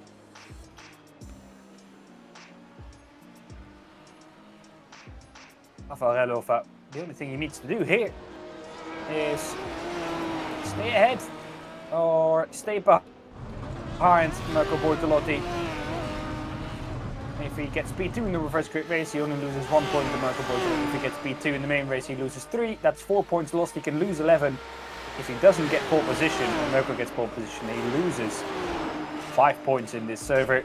And thus Mirko Bortolotti loses the championship for the first time in 7 seasons by just 6 points.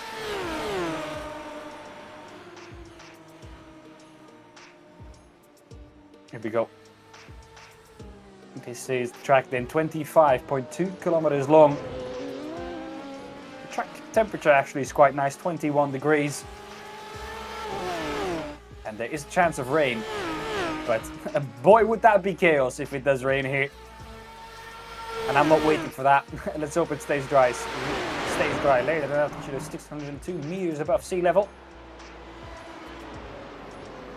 Usually with all the up and down, you're dealing with different levels of downforce as well on these GT1 cars. And we are using the full configuration like they would in the 24 hours of the Nürburgring. Some side-by-side action here, Rafael Genova. Going past the number 20. That is Niels Langeveld in a yellow livery, just as always.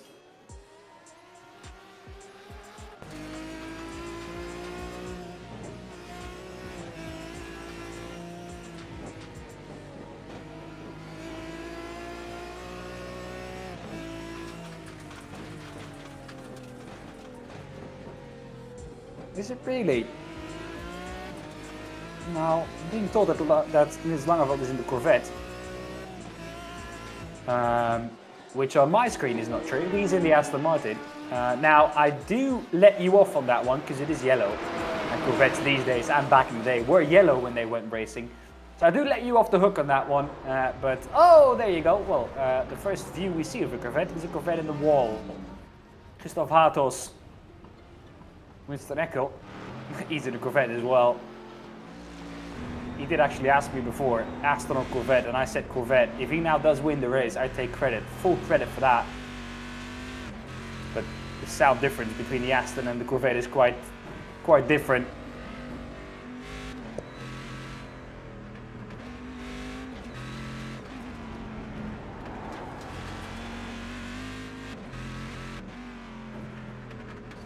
Oh, oversteer.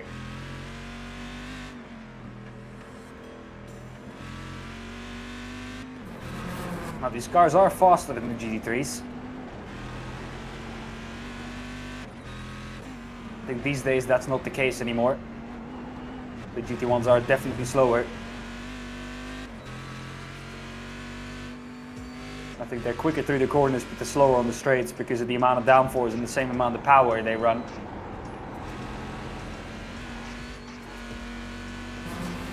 So on a track like this, I think it would actually go down quite well.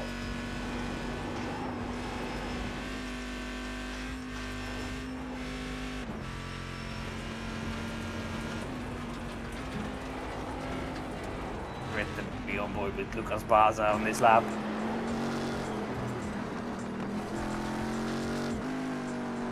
And the development in GT3s has been quite substantial over the years. These cars date quite a bit back. Back then, I think GT3s were about 2 seconds slower on average than they are now. Of course, massively regulated these days. So there's not a big gap anymore, or not a big delta between what they did back in the day and now. But I think if you let all the manufacturers loose, first of all, it will become too expensive, and you'll have what the GTEs had, which is too expensive basically to run. Plus, it would become a lot less interesting, and then once again, it would become a development battle, which is not what you want in GT3 racing, is it? You'll watch Formula 1 for stuff like that.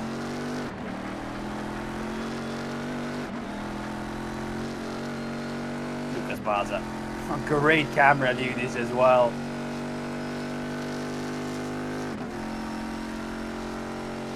With the gap and the roar of the, I think V8 that this car had. Yeah, it's a V8. Come on, it's American. Of course it has a V8. Or a V10 or a V12. But it's naturally aspirated, I think.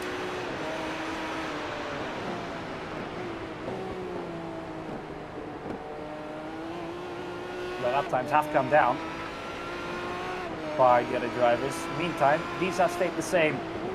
Renova and Mirko Bortolotti's lap time pretty similar.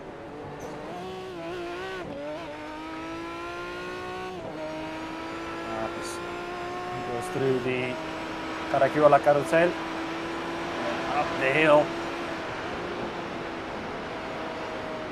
through Roacht. Highest part of the track this actually, of the Nordschleife. We descend down the hill into Wipperman. Up the hill we go. Then we turn sharp left down the hill. Keep it nice and tight. And that was practice. Come on, I was just getting into it.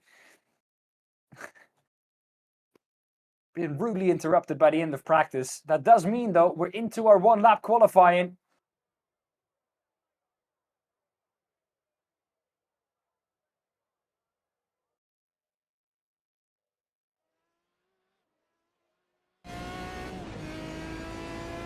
There's the famous Nürburgring Castle. 12 minutes the drivers have. It's plenty. Oh, yes. This is the livery I was hoping to see. And it's coming from Henrik Steurer. Henrik Steurer, my friend, I hope you win the race. And I hope you win it by about 25 seconds over the rest. Boy, this is the livery that racing fans all across the world like. The Gulf liveried Aston Martin. That's a bit wide of the second apex of turn 2.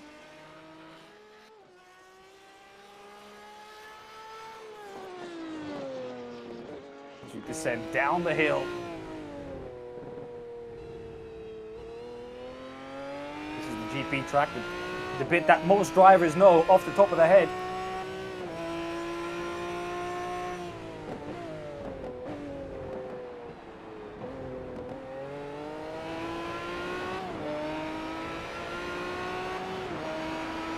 Of course, personal bests in all the sectors.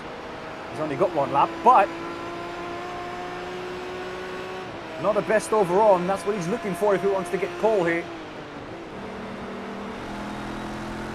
Christoph Hatos. Just the sound difference between the two only.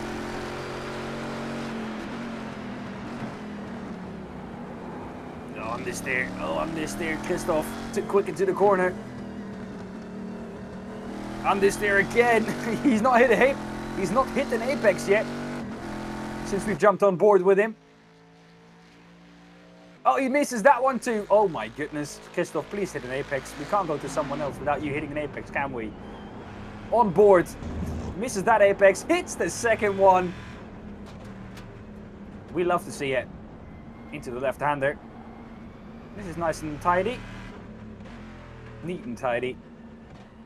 This is the apex here. Oh my goodness. At the moment it looks like Christoph Hatos is allergic to apexes.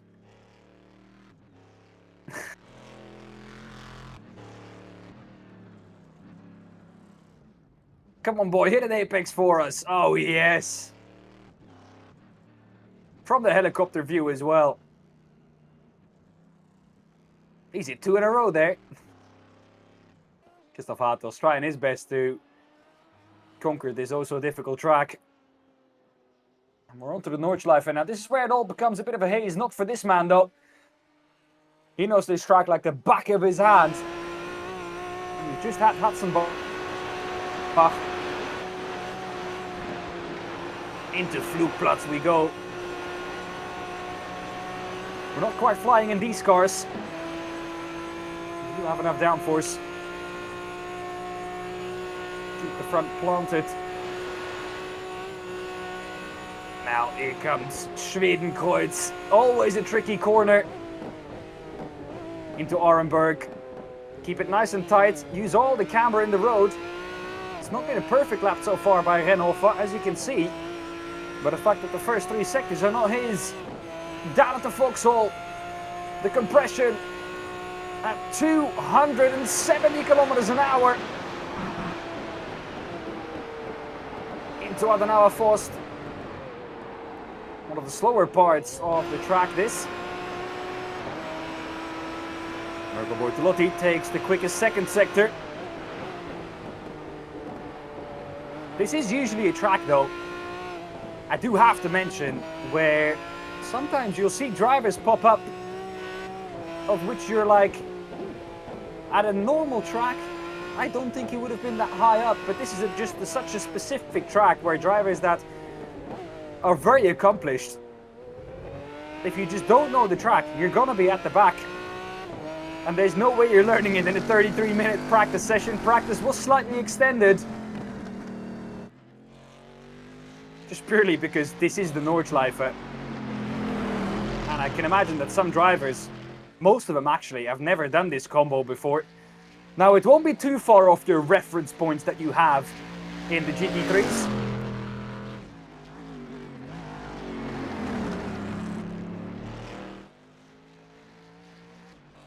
Go through Bergwerk. The corner where you always understeer.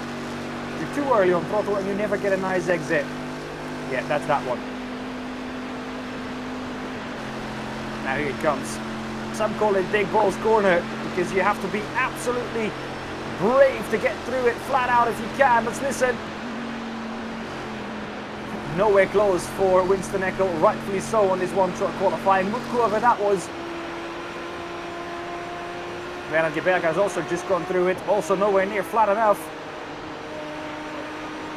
The understeer. And the right-hander, you want to be all the way on the inside here. That's where the camber of the road is. Into the Caracciola carousel. Absolutely send it in, keep the minimum speed up. But the exit, oh so important out of this one. Because you're all the way flat here. Until the left-hander of Hoacht. Here's Rafael Renhofer. Some purple sectors in there. But he's not been flawless so far. Let's see if we can stay on board through Hoacht. Purple, sector number 10.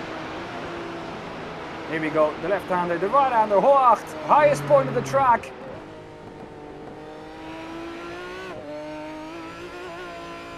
And now we descend.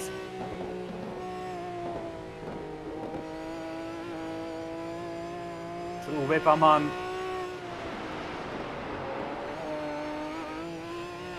Then left through Eschbach and Brunchen. The corner where we've seen it go wrong so many times. YouTube corner, this right-hander, where we've seen so many cars end up on the left-hand side against the barrier. Such a quick part of the track.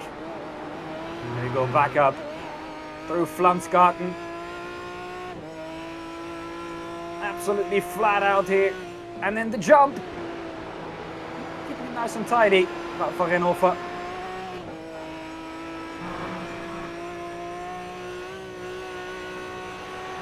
Through the Stefan Belloff S. And then we go right up the hill. Back with Mirko Bortolotti. He's a bit further back though.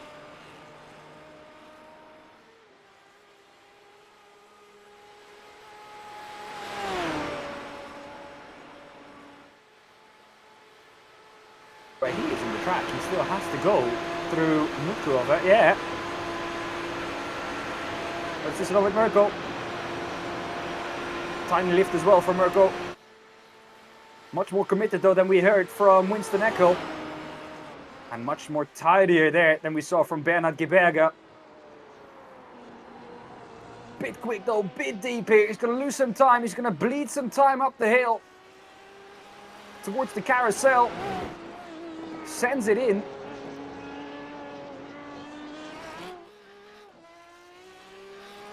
Out of it nice and early. Great exit though for Mirko Bortolotti. What can he do? 10th sector was purple for Rafael Renhofer. Not for Mirko Bortolotti. Don't know if we can go on board for this last part of the Nordschleife with him. Marius Soek first on across the line.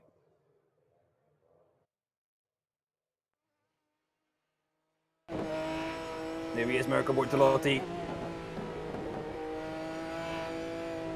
Here we go, we pick him up. Through Wippermann we go. Eschbach and then Brunschen. And they're up the hill. He takes it nice and tidy. For sure, a lot safer than Rafael Renolfa is. 7:51.8. That's quicker than he went in practice. And he does that on a one lap. Shootout in qualifying. Through the jump we go with Mirko Bortolotti. A mega lap put down by Rafael Renolfa. Marius Zug 2 seconds behind him. Through the Stefan Belloves. And then we ascend up the hill to Schwedenkreuz. Always understeer on the exit. You have to be careful on throttle. And then through the Kleine Karussell.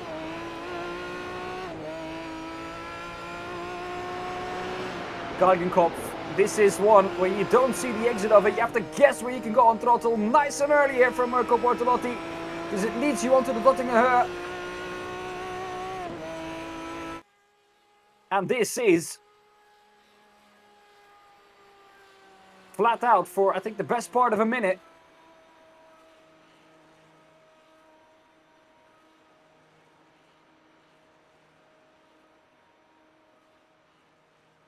Mirko's probably checking his Instagram. Checking if he got any new followers. And then he descends down the hill into Tiergarten. Here he has to pick up his concentration again up the hill.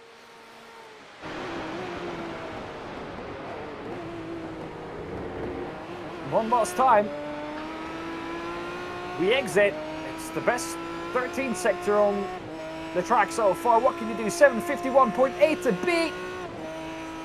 And he gets a 7:52, 8/10 back. And in the grand scheme of things on this track, that is not a lot at all. However, Rafael Renolfa does reinstate his 12 gap lead at the front.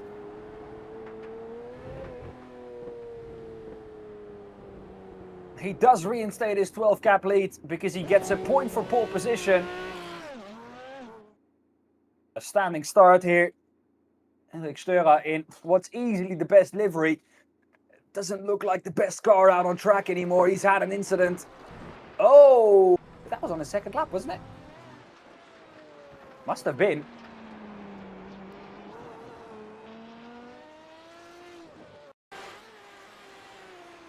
This is where it happened.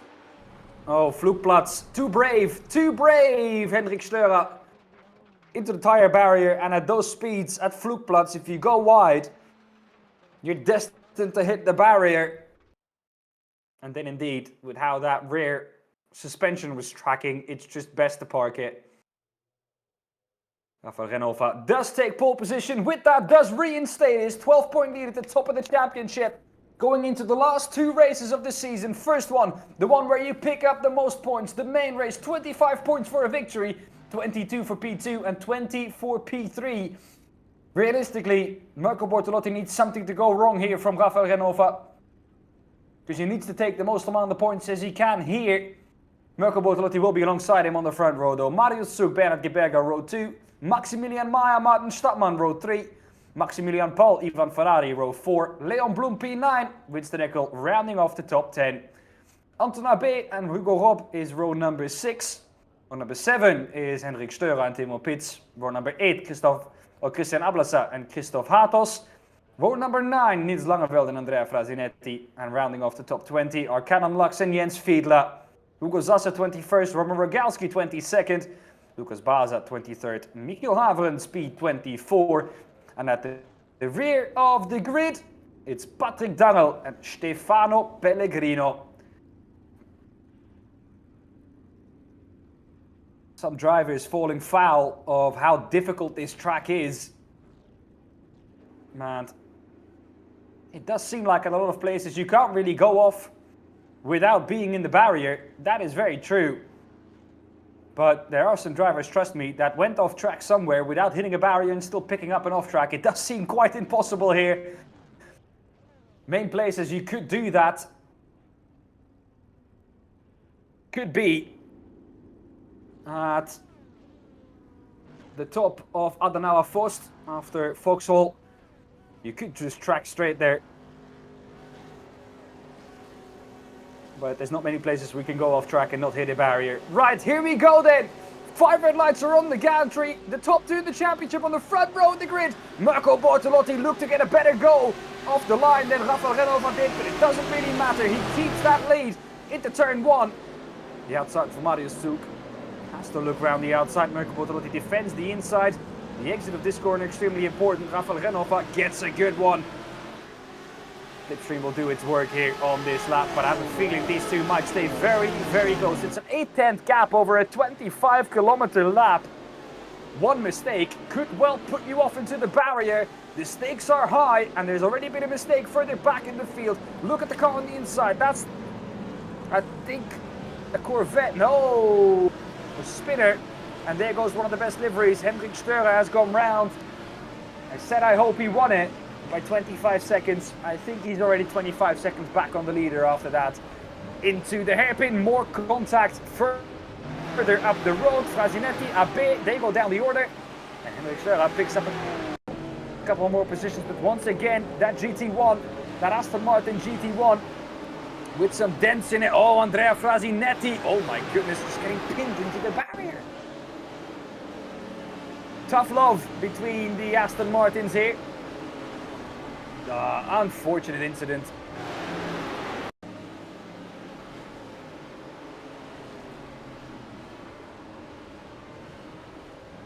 Nowhere to go. Tough love between the Corvettes as well.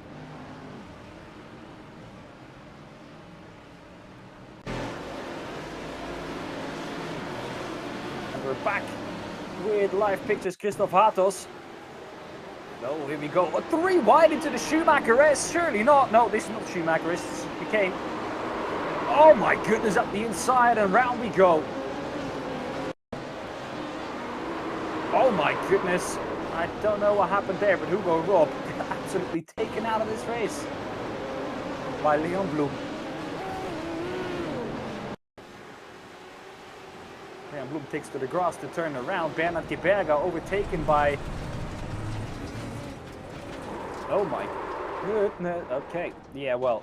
I don't know really. Difficult point of view that one to judge, but Rafa Renov and Marco Bortolotti at the front of the field, though, they'll look to create themselves a gap. However, Marco Bortolotti doesn't want a gap. He wants Marius Zug, Maximilian Meyer, Ivan Ferrari to be as close as possible to capitalize on any mistakes that Rafa Renov might make. But he's so good under pressure here. He's done it under pressure before, and I mentioned it earlier. He's a race winner in the DNLS, and I can't tell you how competitive that championship is. It's full of absolute aliens just like these at the front of the field. Extremely consistent, extremely quick around just every turn of this circuit. And you won't find a mistake in their driving too quick.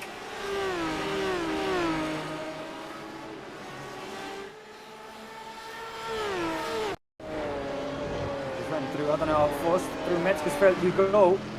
Stefano Pellegrino down the hill. This is just after Hatzenbach. Oh well, if you're parked on the racing line like that, you're always gonna have contact. Doing the right thing after though, staying where he is. I think after the moment that he went off, nothing that Stefano Pellegrino did wrong.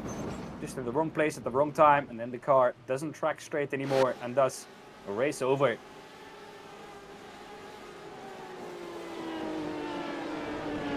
Marius Zug in the back of Marco Bortolotti. And it does look like we're heading to a Rafael Renova championship here. Marco Bortolotti is almost a second back already. And what we have to keep in mind is that in the reverse grid race, you can only take 12 points. So Marco Bortolotti needs to finish ahead of Rafael Renova in this race to keep his championship hopes alive. even then, if Hannover finishes third or second, he needs to hope for a less than optimal reverse grid race for Rafael Hannover, which could happen. Chaos at this track is imminent.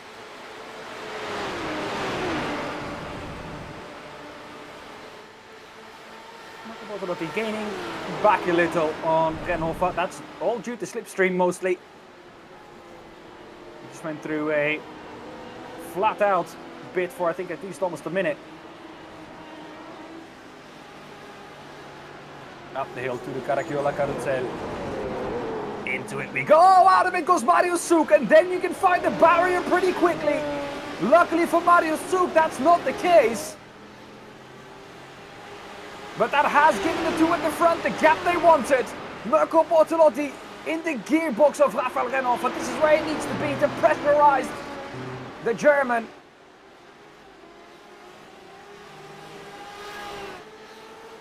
Through Hoacht we go. Highest point of the track we've had. And we shoot down the hill.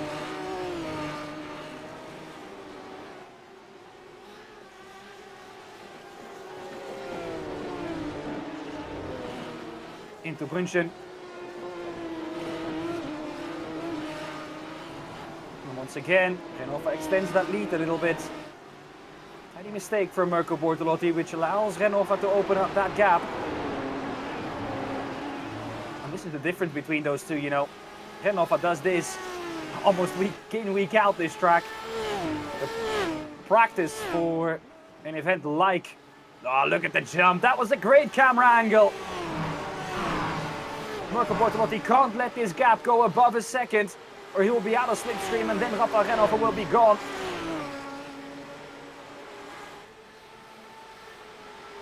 He's on the brink of that second, Rafael Hannover. He is at that second. Schwalbenschwanz to go. Mirko Bortolotti needs to take the risk. The longest flat out bit coming up now. Mirko Bortolotti makes a mistake. The gap goes up to 1.5 seconds. And that could well be it. Does Marius Zug decide to play ball with Mirko Bortolotti? Is he going to go for the overtake?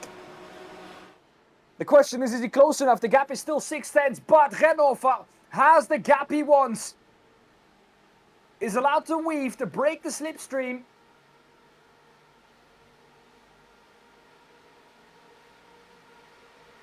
Mirko Bortolotti is gaining slowly but surely.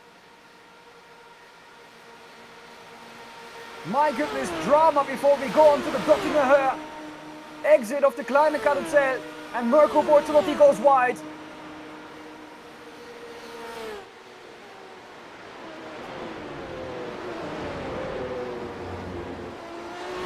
Up the hill we go to complete lap number 1. Into the pits we go, all of them. Now this will be crucial. How much fuel do you take on board?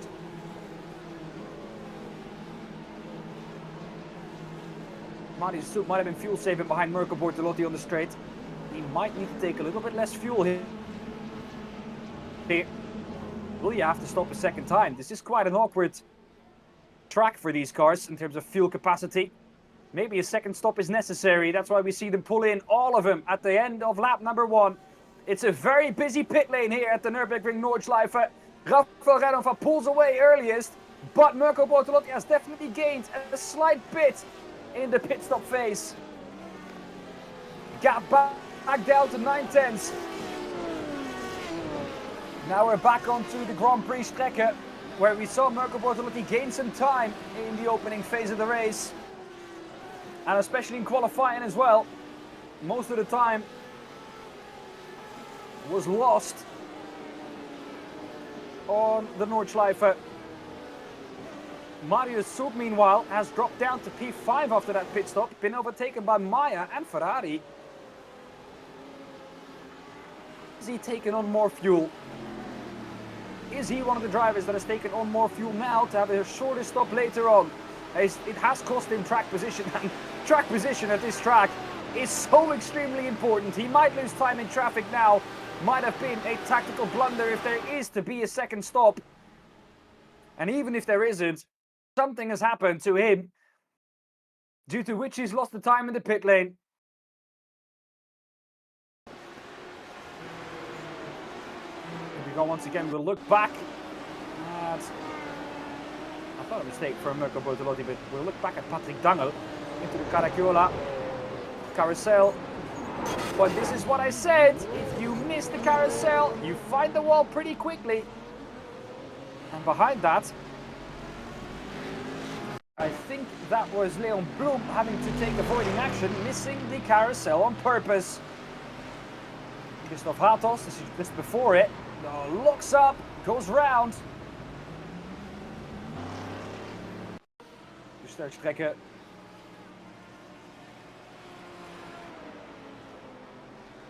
There's actually a shortcut there. Oh my goodness, Leon, Lucas Baza. Exit road left into the barrier. Winston Eckel, what's happened to him? Also has jumped out of the carousel. That's the Kleine Carousel. Also before the Dottinger Höhe.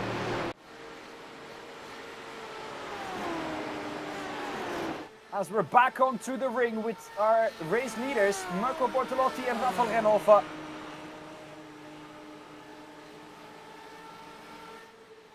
The gap now 7.5 seconds to P3 for Rafael Renhofer.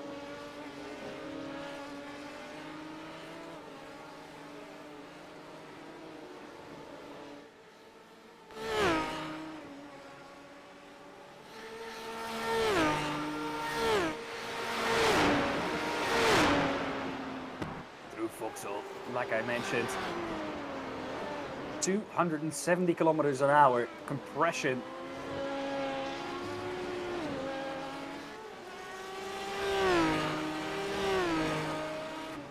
And then up into Adenauer Forst through Metzgersfeld.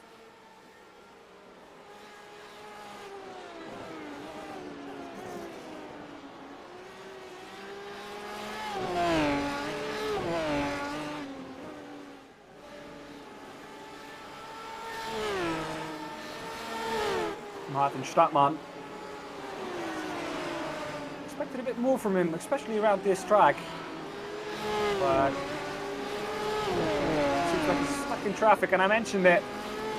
Track position so extremely important on this track. You can see what it does if you're stuck in traffic.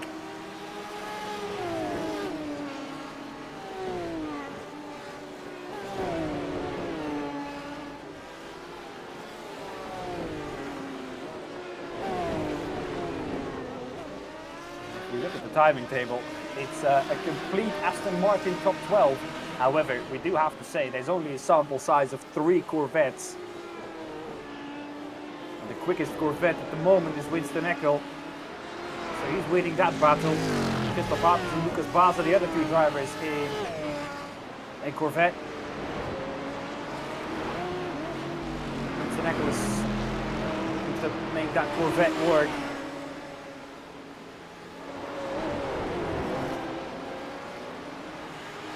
Aston Martin looks like the car of choice here.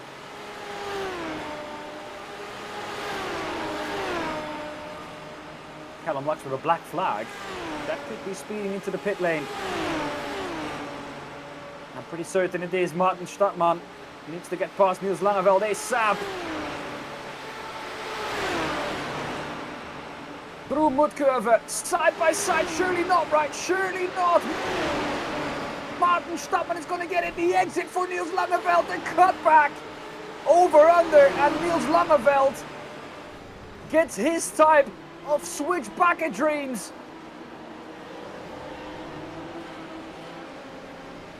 That was a textbook move by Niels Langeveld. It was tight though.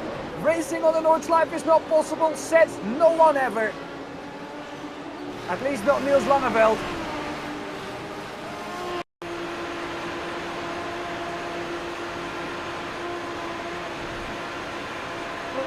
Look at this. Lifts earlier, gets the cut back on throttle earlier. This is picture perfect from Niels Langeveld. What a move by the Dutchman. And he gets back past Martin Stadtmann. Niels Langeveld, who has raced at this track, Life has experience at this track. That back then was in a TCR though, completely different to these cars. Oh, woohoo! Marius Zug just about able to avoid. Is that going off? I think it was Maximilian Maya. Yeah, it was Maximilian Maya. How did he manage to avoid the barrier? Oh my goodness, that happened to the head of Niels Langeveld. We're back to live pictures. We caught that live. That's Michiel Haverens, the silver champion, promoted up to the overalls, who finds the barrier.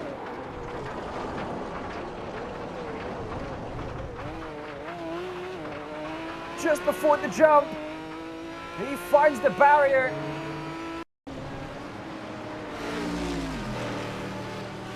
Through Flansgarden. Roman Rogalski. Oh, hold your brakes. And now you're in the middle of the track. What are you going to do now then? At least gets out of the way. Oh my goodness. Roman Rogalski making a mess of that. Oh, Hugo Sasse. Into Hoacht. No, it's not Hoacht. Wrong part of the track down. Oh, the ghost contact is what kills Robin Rogalski there. No way near the Polish driver. But he does get taken out, and that's unfortunate for Robin Rogalski. Does get it going afterwards.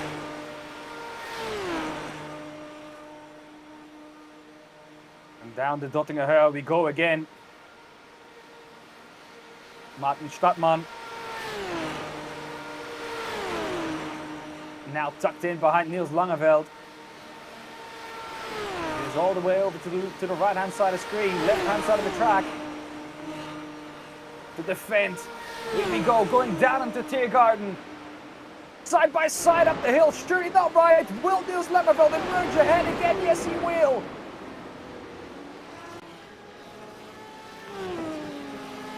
Langeveld is thorn in Martin Stadtmann's side at the minute.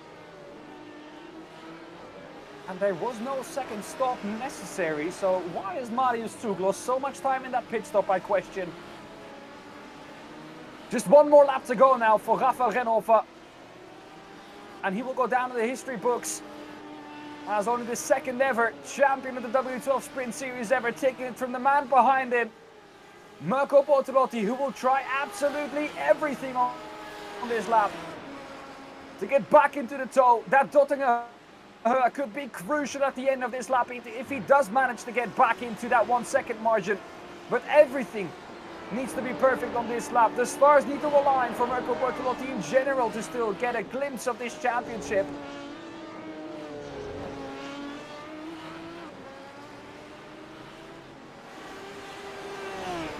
And with the gap already being at 12 points after qualifying, with that 1 point for pole position and the 11-point gap going into this session, if Mirko Bortolotti does not finish ahead of Rafael Rennhofer, the maximum amount of 12 points you can take in the reverse grid race with the P1 will not be enough. And therefore, Rafael Rennhofer will take the championship. Mirko Bortolotti, as I said, will try everything. But will everything be enough, or will it be too little too late? Front tires off the ground through Flugplatz.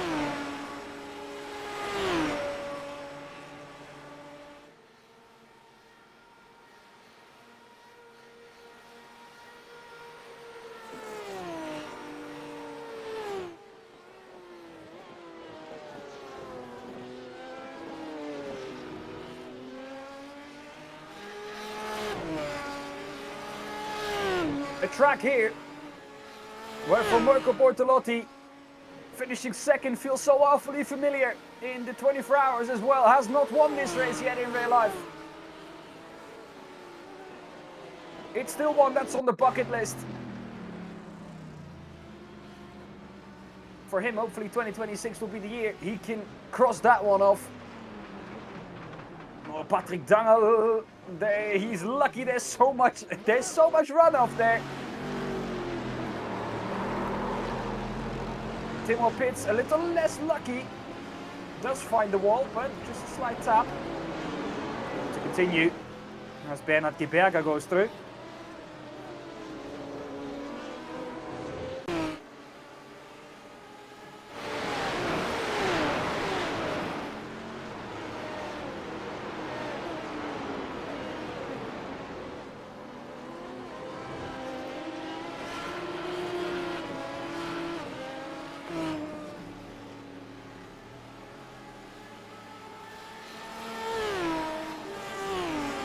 The gap at the front though is not coming down, it's only going up, and it has just been 0.2 of a second, but this is what I said before.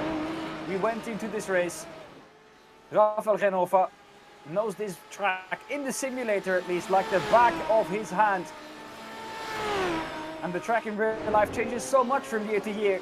In the simulator it has been the same for many, many years. And even though this might be a combination that both of these drivers really never drive,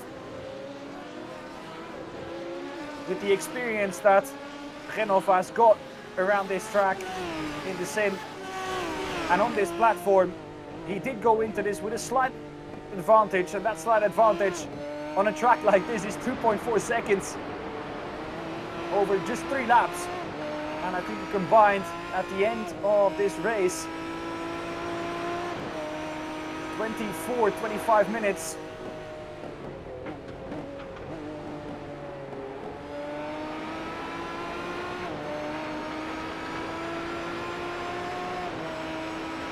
To give you perspective, in the DNLS series, the race that Rafael Genova won after the first stint, which was about 50 minutes, the top 5 was all still within 2 seconds. Oh, on the grass for Leon Blum, surely not right. Oh my goodness, there's the contact, and that was inevitable. I just don't know why. Timo Pitts just didn't allow Leon Blum a little bit more room. Well, he'll look back at that later and think, boy, if I just left him a bit more room, I would have saved my own race as well. Stewards for sure will have their say in it. Andrea Frazinetti just decides that at the top of Adenauer Forst, he's had enough of it. There's the contact. I mean, yes, it's silly. Yes, there's more room on the right hand side. At the end of the day, was Leon Blum far enough alongside? That's the question that the stewards will ask themselves.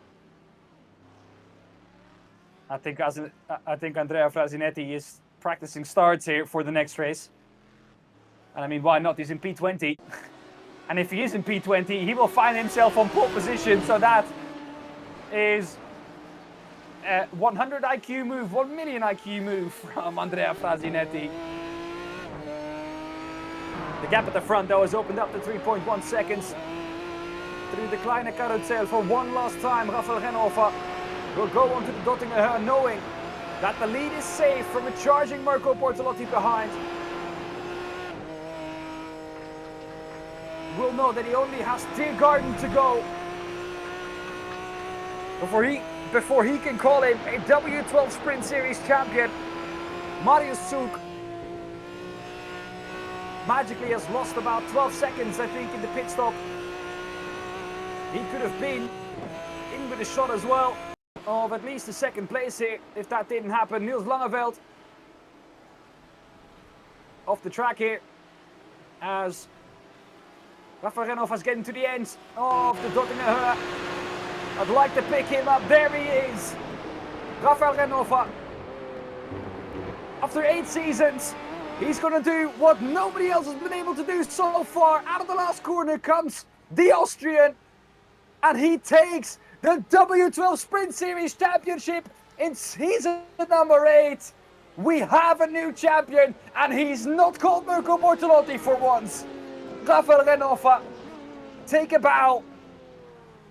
The Austrian has been on his A game this season as Niels Langeveld has a massive crash down in the Tiergarten. Underneath the Bilstein Bridge, there was contact between him and Martin Stadtmann.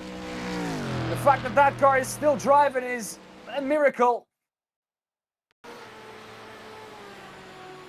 But Rafael Renhofer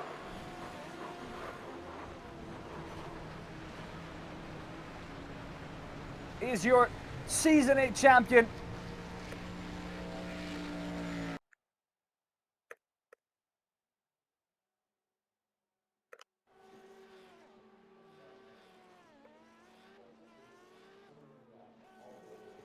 Well, here we go then. Rafael Renhofer wins, and with that, he is your season number 8 W12 Sprint Series champion. And he takes it from the man who finishes behind him with Mirko Bortolotti. He finished only 2.9 seconds back in the end after a full 25 minutes of racing. But in the end, it just wasn't quite enough. And he'll look back at that black flag he got just 2 weeks ago as one of the places where he potentially lost the championship.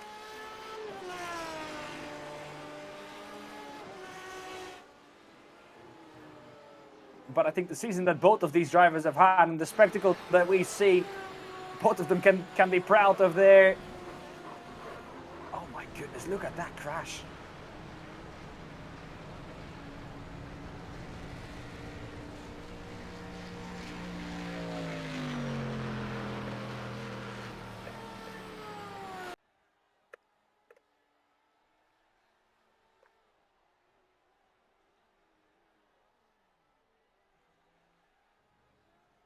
I think in real life, Niels Langeveld would be lucky to walk away from that.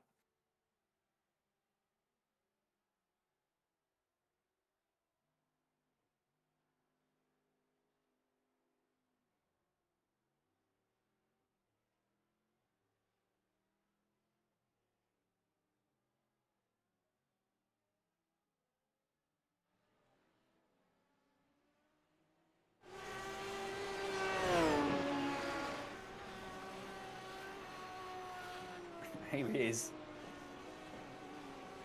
Rafael Renhofer. And I know these two might be racing in the same paddock next year as well. He'll be rubbing it in his face.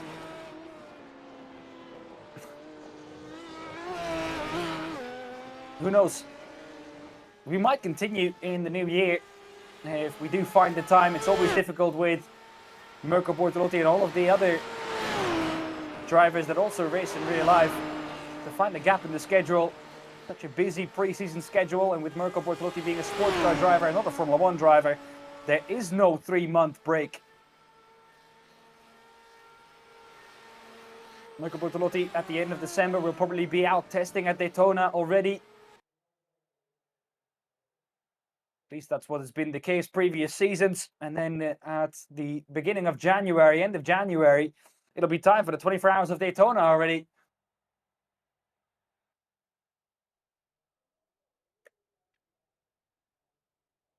So, busy schedule for these drivers. Let's see if we find the gap. More about that, of course, later on. Leon Blum in P1 ahead of Patrick Dangel in P2. Hugo Zasse P3 and Timo Pitts in P4. Robin Rogalski 5th. Niels Langeveld in 6th. Maximilian Paul starts 7th again. Christian Ables at P8. Bernhard Geberger 9th. And Michiel Havertz rounding off the top 10. Big crash from him, as was the case for Niels Langeveld. Then P11 for Jens Fiedler, P12 for Hendrik Steurer, Winston Eckel in P13, the highest placed Corvette. Then in P14, Callum Lux. Then 8th row of the grid, Martin Stratman, Maximilian Meyer. 9th row of the grid, Ivan Ferrari, Marius Zug. 10th row of the grid, Mirko Bortolotti and Rafael Renhofer. That is the reversed top 20. All the rest is the same as the result from previous race. 5 red lights on the gantry again, Leon Blum will get away well, but will Patrick Dangel? Patrick Dangel has a better start than Leon Blum. Leon Blum has the shoulder line down in the turn 1 and the inside to benefit from. The second part is a left-hander though, and Leon Blum sends it in nice and deep. with that, he does get out ahead of Patrick Dangel. So does Hugo Zasse. Not the best turn 2 for Patrick Dangel. He's had better ones this season. We do have an increase in time in this race. It won't be an increase in lap, I can tell you that much. 3 laps still. Niels Langeveld in the middle, 3 wide. Oh, finds the number 71 of Maximilian Paul there, and there's nowhere he can go, Niels. He's there. Once again, Maximilian Paul, who's had a bad season in terms of luck. The luck has not been on his side. So many incidents where he's just involved and he can't really do anything about it except disappear, which is not a realistic option, is it?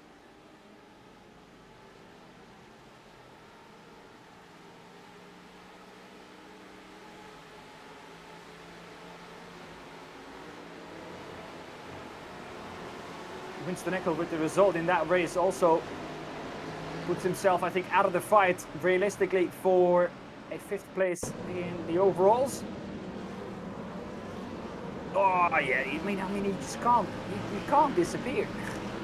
And then we have a traffic jam. Andrea Frazinetti trying to force his way through. Both golf cars, again, not making it past turn 2. It turns out that if you have the best livery on the grid, luck isn't really on your side.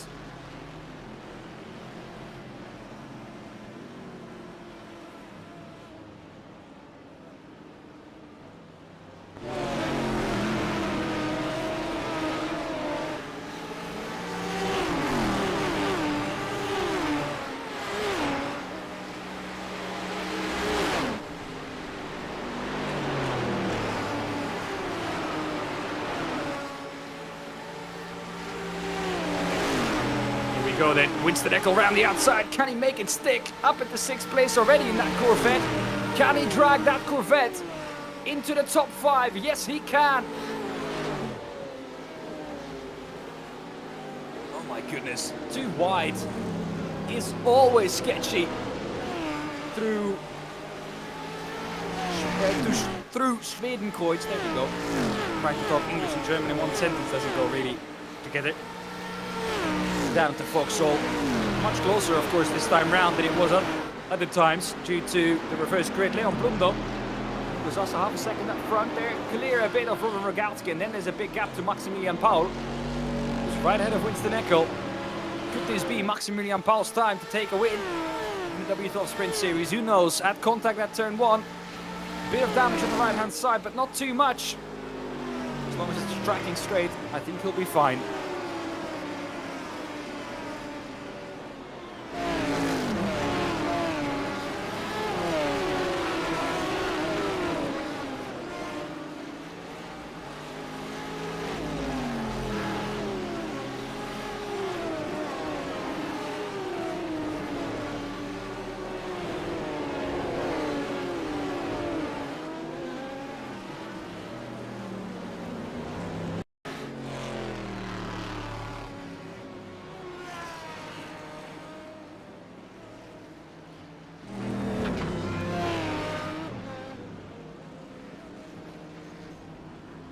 So we see Stefano Pellegrino pull off to the right-hand side of the road. That is an early season closer for him. Patrick Dangel comes to contact. I don't know who that was on the inside. It was one of the Gazex drivers. Ivan Ferrari. Oh, it wasn't Ivan Ferrari. No, it wasn't Ivan Ferrari. Rocco Bortolotti up the inside. Well, that's a bit ambitious. It's actually quite fine, I think. He might have just left himself on the outside without contact. I'd like to see a shot view of that if we can. Because I don't think there was much contact between the two. If there was any, it was super light. Ambitious move, nonetheless, by Mirko Bortolotti. There was the I think there was contact. We saw it from that view. Here we go with Patrick Dangel. There's just slight contact, and then the rear just goes. I mean, it's a bit of an over-dramatic reaction from the sim, but it was a slight contact, and the rear just lit up and round he went. Well, after losing the championship in the previous race, there might be a penalty waiting from Mirko Bortolotti in the second. I bet, who cares at this point?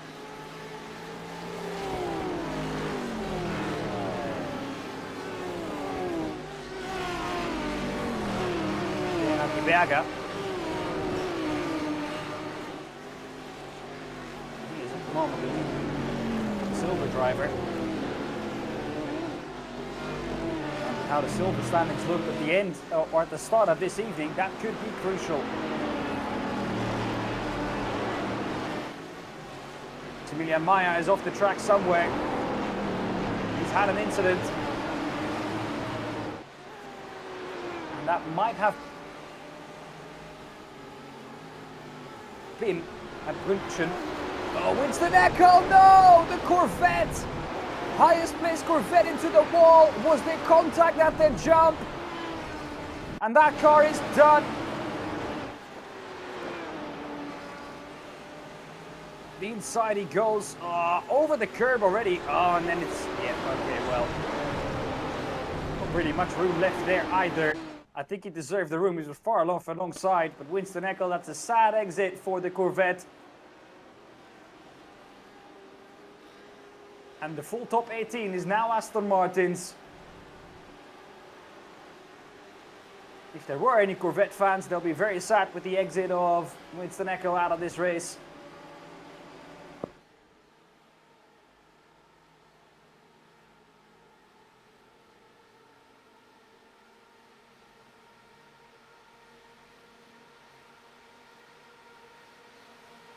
Down the hill, a big slipstream battle going on again. Hugo Zasse is leading that slipstream train. Leon Bloom's getting away. 7.2 seconds ahead now of Hugo Zasse. Through Tiergarten. Up the hill we go.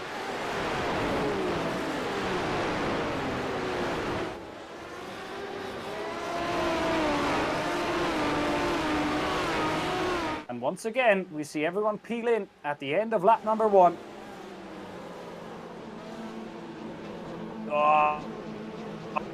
Maximilian Paul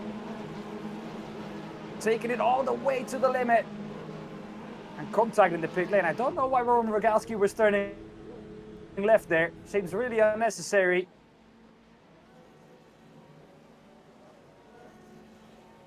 Maximilian Paul, can he get out ahead of both of them and chase down Leon Bloom at the front? First to get away, of course, is Leon Bloom here. In the background, Marius Stuk might be able to get away really quickly here. And he has. Hugo Zast is the only one to get out ahead of him. Maximilian Paul has actually lost positions in the pit stop phase. Ivan Ferrari with a black flag, Anton Abe with a black flag, Callum Lux with a black flag. All these drivers will have to come down pit road to serve their penalties.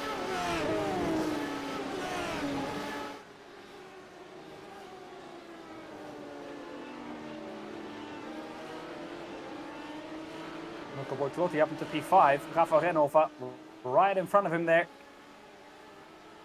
Behind Marius Zug, a driver who Mirko Bortolotti was comfortably quicker than in the last race, although not helped by a slower pit stop from Marius Zug. But they're also soon catching up to Hugo Zasse. And if they catch up to him on the ring, that'll be difficult to overtake.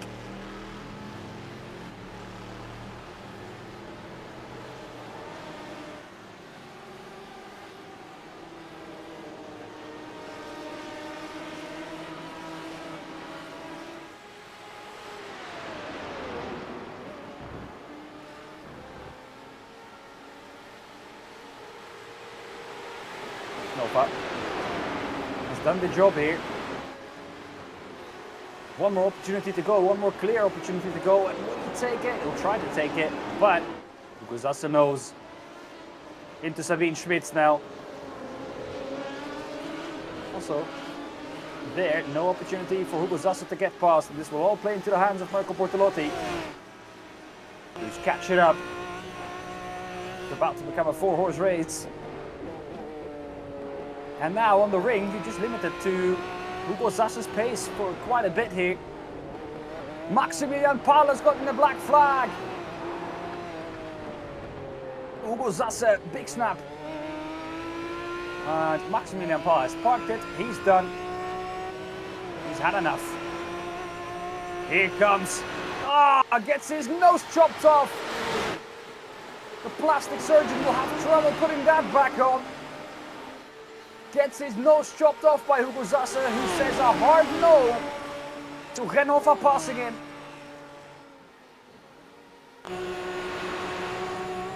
Here he comes though with the slipstream. Surely not right, surely not through Schwalbenschwanz. Or Schwedenkreuz, excuse me, different corner. He does manage to get past though. Arenberg next up. And through the right-hander. Renova has finally freed himself from Hugo Zasse. Now, it's over to the two behind him. Through Vauxhall, up the hill we go.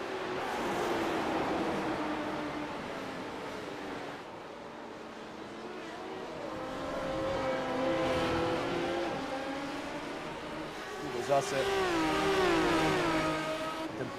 The cork in the bottle here.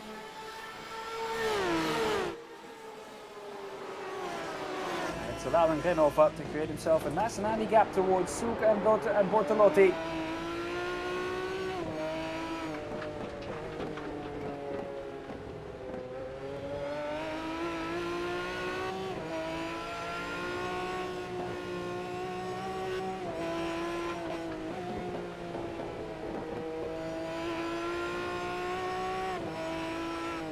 Bortolotti taking it back a tiny bit.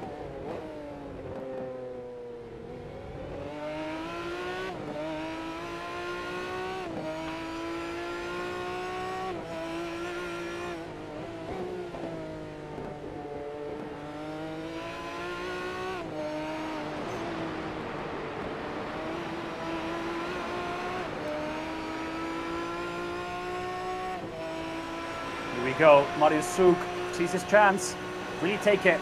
There's not a big straight after this though. Bergberg, my goodness.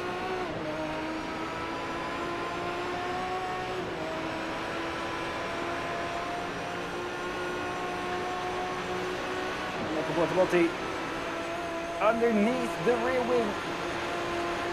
Hugo Zasse pulls to the left hand side onto the grass. We've seen this go wrong once before. Will we see it go wrong once again? No. Blocked in behind Marius Souk. It's Hugo Zasse who's bravest. It's Marco Bortolotti who gets past Hugo Zasse this time round. What to go here for Bortolotti to get up onto the podium from 19th place on the grid.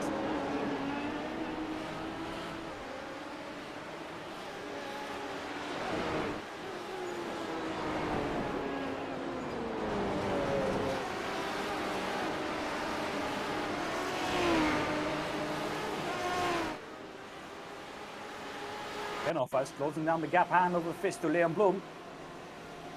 Oh, Maximilian Pahl, that's why. He parked it and said he's had enough. What a season it's been for him.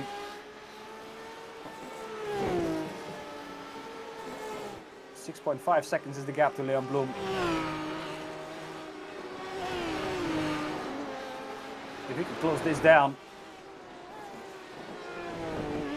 it would be a mighty drive from the Austrian.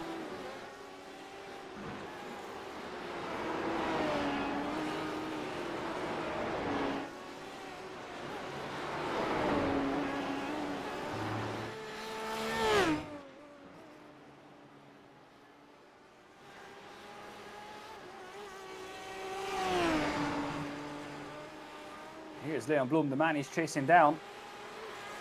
This is a flat out bet here. Stefan Belofes.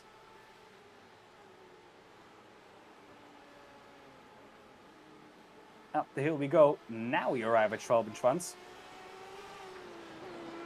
up on the curb. It's extremely satisfying when you nail that corner. When you do it wrong, it can punish you and it will bite you hard.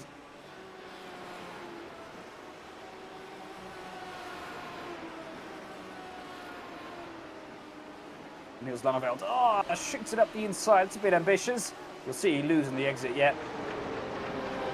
It's a case of, do you prioritize the entry or the exit there? Because the run out of it is not that long into the Kleine Karussell. You need to slow down anyways. Robin Rogalski onto the grass. And it stays at that into YouTube corner. No big drama. Lucas Baza, is he the next Corvette to go out? No, just a spin for him.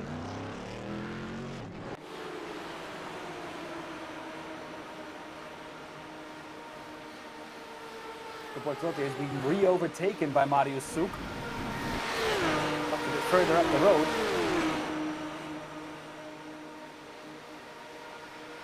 Here's the battle between Timo Pitts and Hendrik Steurer. Behind that is Niels Langeveld, patiently waiting for an opportunity to take advantage of the two fighting in front of him.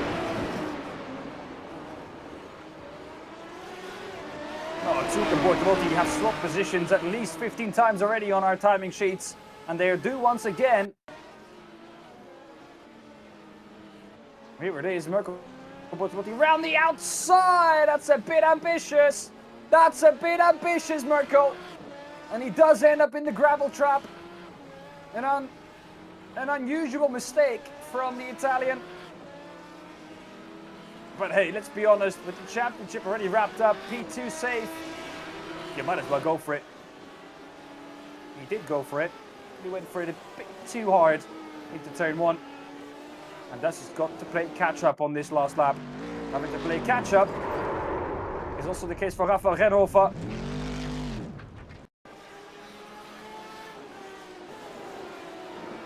Steurer. All on his lonesome, all on his lonesome, not all on his lonesome. I feel like there's a car going to be up his inside. Yeah, there was. And I think that was ghost contact again.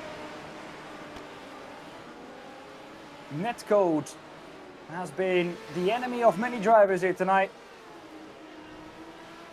Because I don't think there was really contact between those two. Nope, there was not indeed. It was close racing. And if there inevitably would have been contact, we will never know. But again, I think there was at least a good 10, 15 centimeters between those cars, if it was not 20.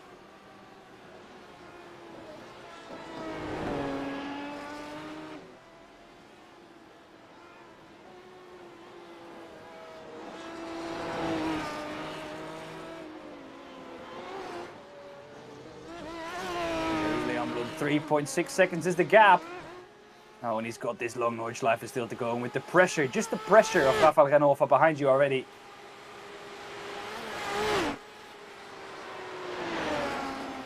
It could well be a lap of a lifetime here for Leon Blum.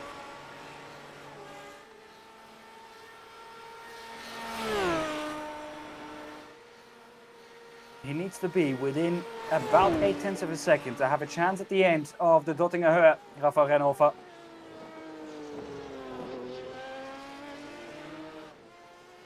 But Leon Blum knows his way around this track. Lap times last time around was about 4 seconds quicker, Rafael Renhofer.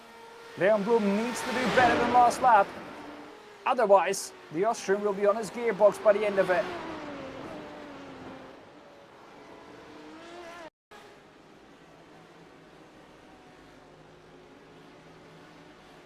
Steurer off the track, and then Hugo Zasse goes past. Oh, big crash!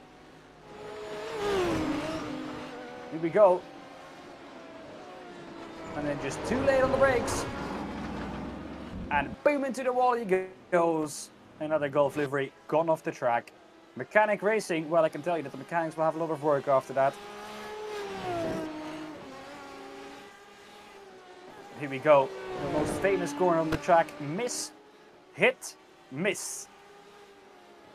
That's what all the drivers will be thinking when they go through there. You miss the first apex, hit the second, and then you miss the second or the third again.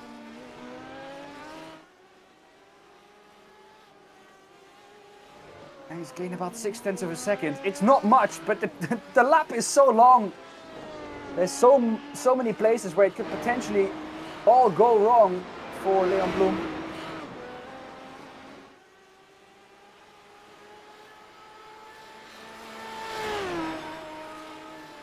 9.8k I rating, Rafael Renova. Goodness me.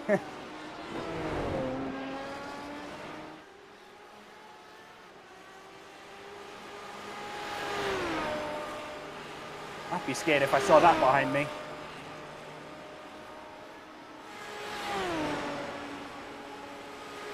Compared to that, Mirko Bortolotti is a measly 8k. And that's only because gaining I rating once you get to that 8k mark becomes extremely hard.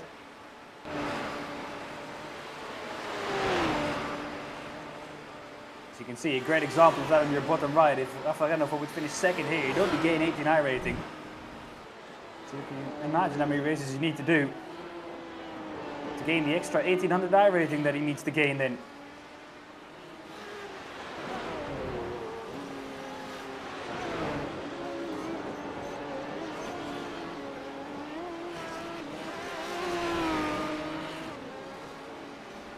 Renova, 2.2 seconds. This is the part of the track where he's been quick all race long.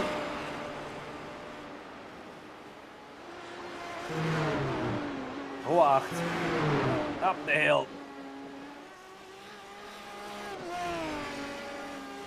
Can he get the gap to about a second? He's got quite a bit of track left yet where he can make that happen. Oh, look how much time he gains there, all over the curb. Taking maximum risk here, Rafael Renova. But he knows where he can.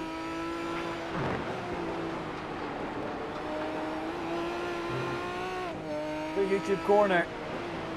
Left-hander, 1.4 seconds. He'll be close to that 1 second, that magical 1 second.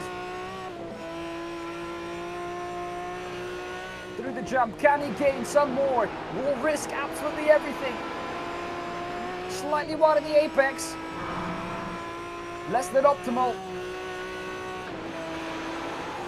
As the front becomes light. Over the crest. Oh, on the absolute limit. Tralbenschwanz, one of the last places we can gain time. The carousel still to go for Leon Blum. Can he hang on? Can he hang on from a raging bull behind?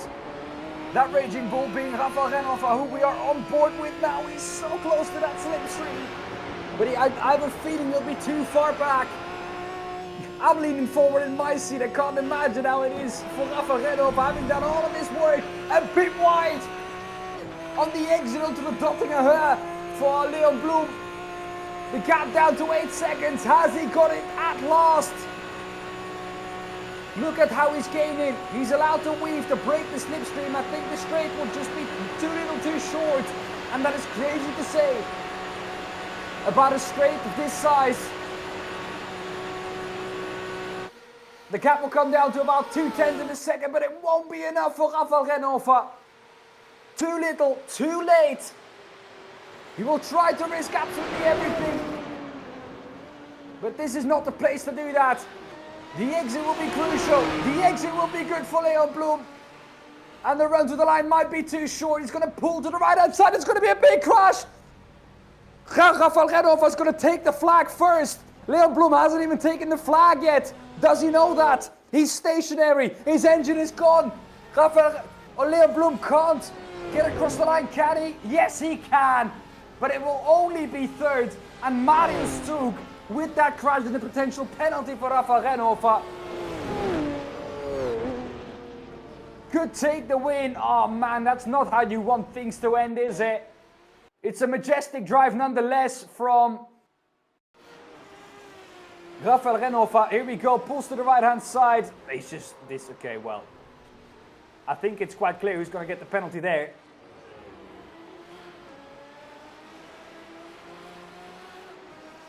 And I think that will be a hefty one.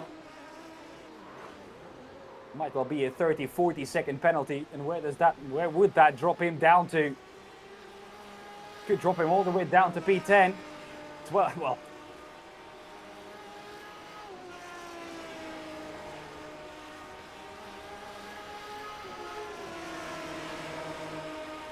And Bloom creeps across the line.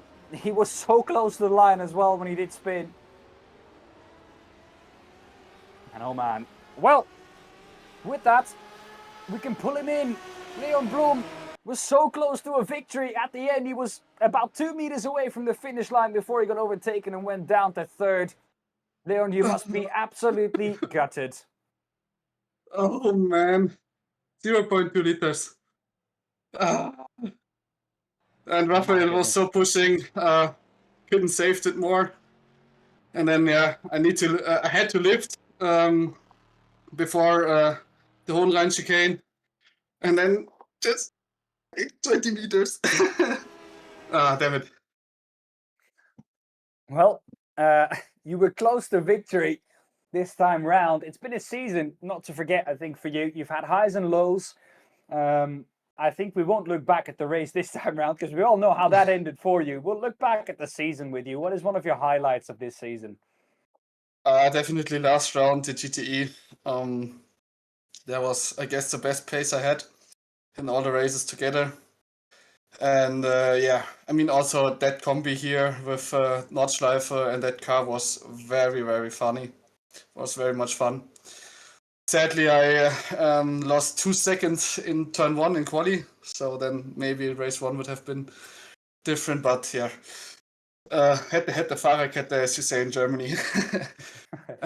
Yeah, then I guess it was a pretty good end of the season. I mean, the start was horrible, the first 2 rounds, and the last 2 rounds were therefore better than I expected.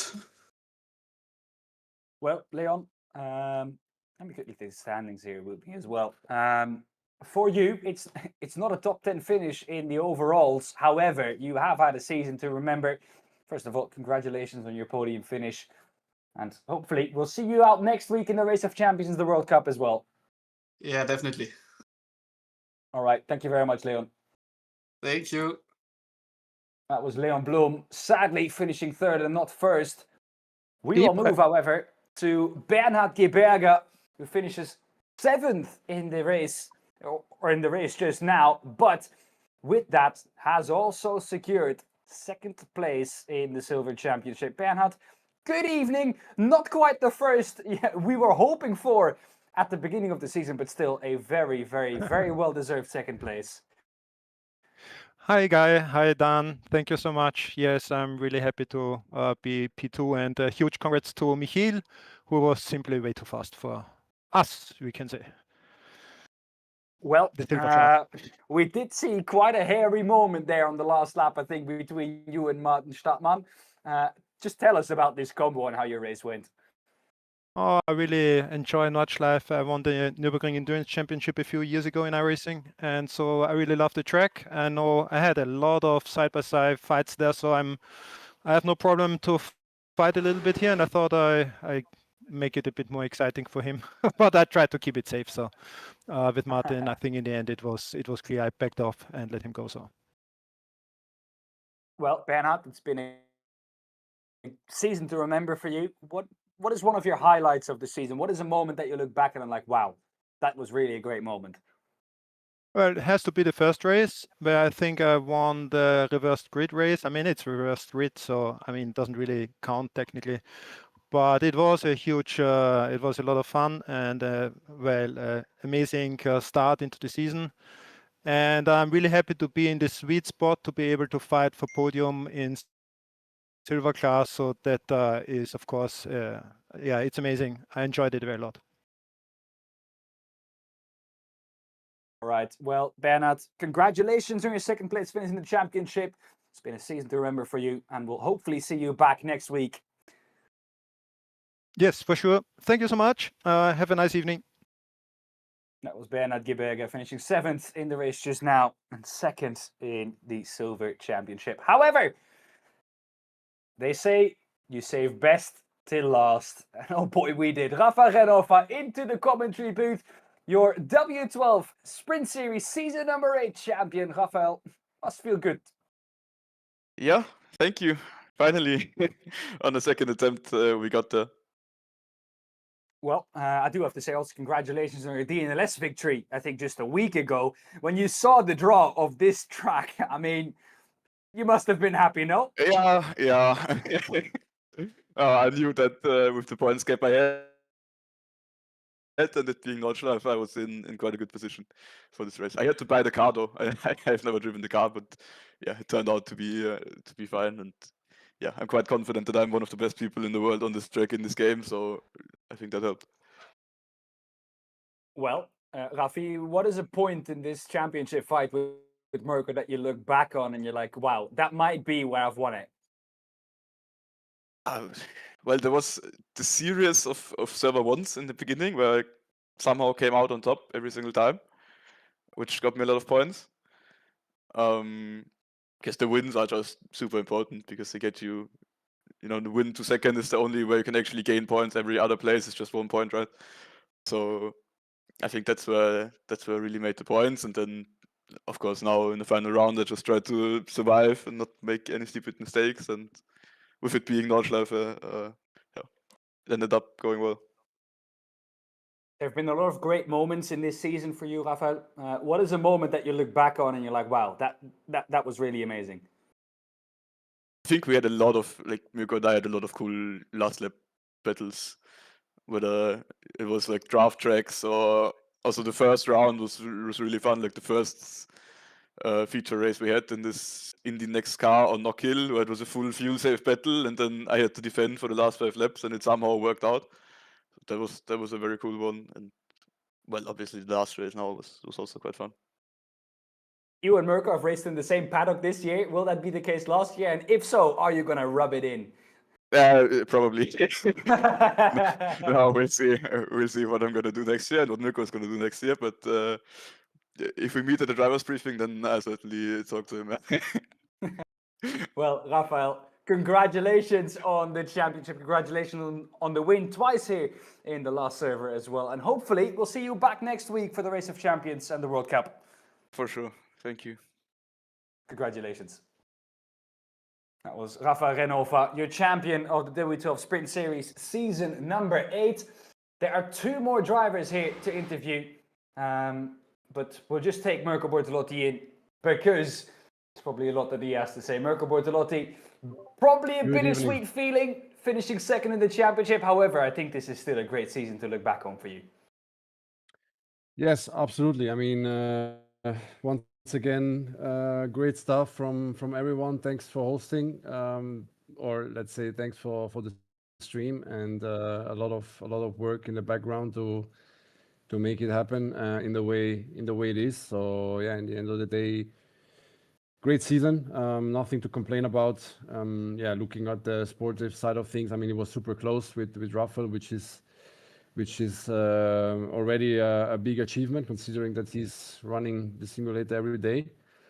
So from that point of view, I'm quite happy. I think in few races I probably could have done better, but yeah, part of the game, live and learn, and it's definitely a pleasure to do this in the off season, and yeah, looking forward also to next week to have a good final event.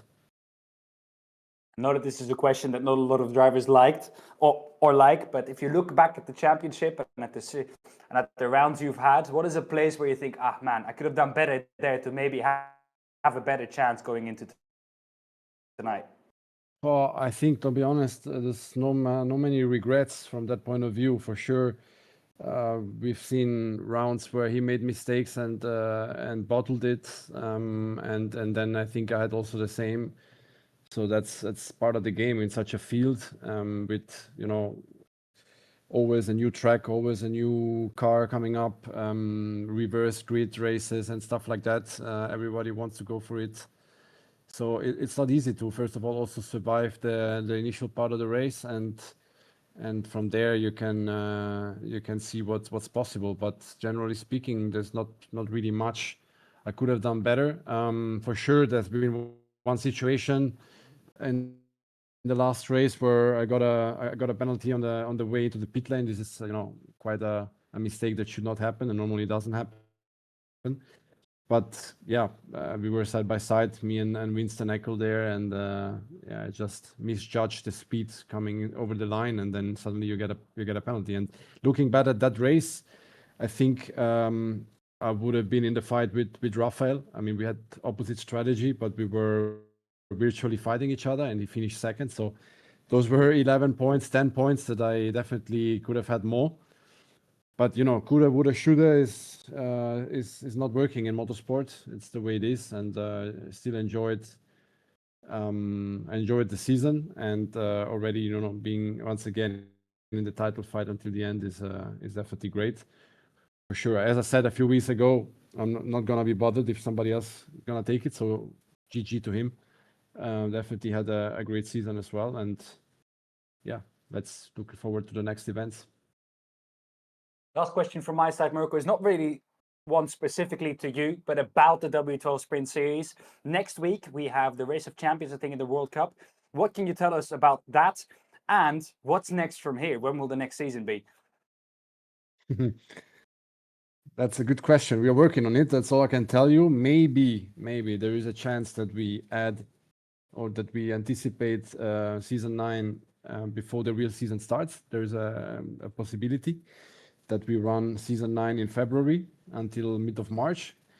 This is the second part of your question, and the first part next week. I think next week is gonna be cool. It's gonna be insane for sure. We will have four servers with four different tracks, 4 different cars.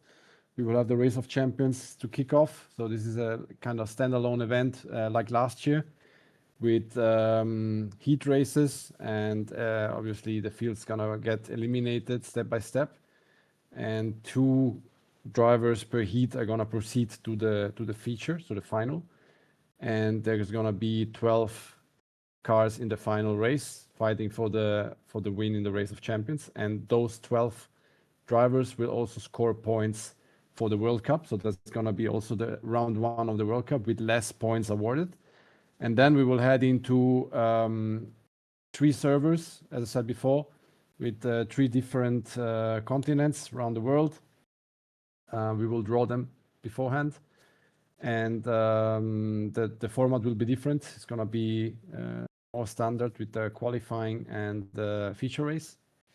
So just 1 race per server, and then we will see who will take the World Cup. Well, Mirko, thank you very, very much. Congratulations on your second place finish this season. And we'll see you back next week for an exciting Race of Champions and World Cup. Cheers, guys. Mega job. Thank you. See you. Well, you heard Mirko. Make sure you tune in next week for the Race of Champions and the World Cup. It's going to be exciting from the W12 Sprint Series, season number 8. This has been it. Rafael Renofer, your new W12 Sprint Series champion. He'll be rubbing that in once he does race together with Mirko. We'll see you back next week for the Race of Champions and the World Cup. For now, goodbye.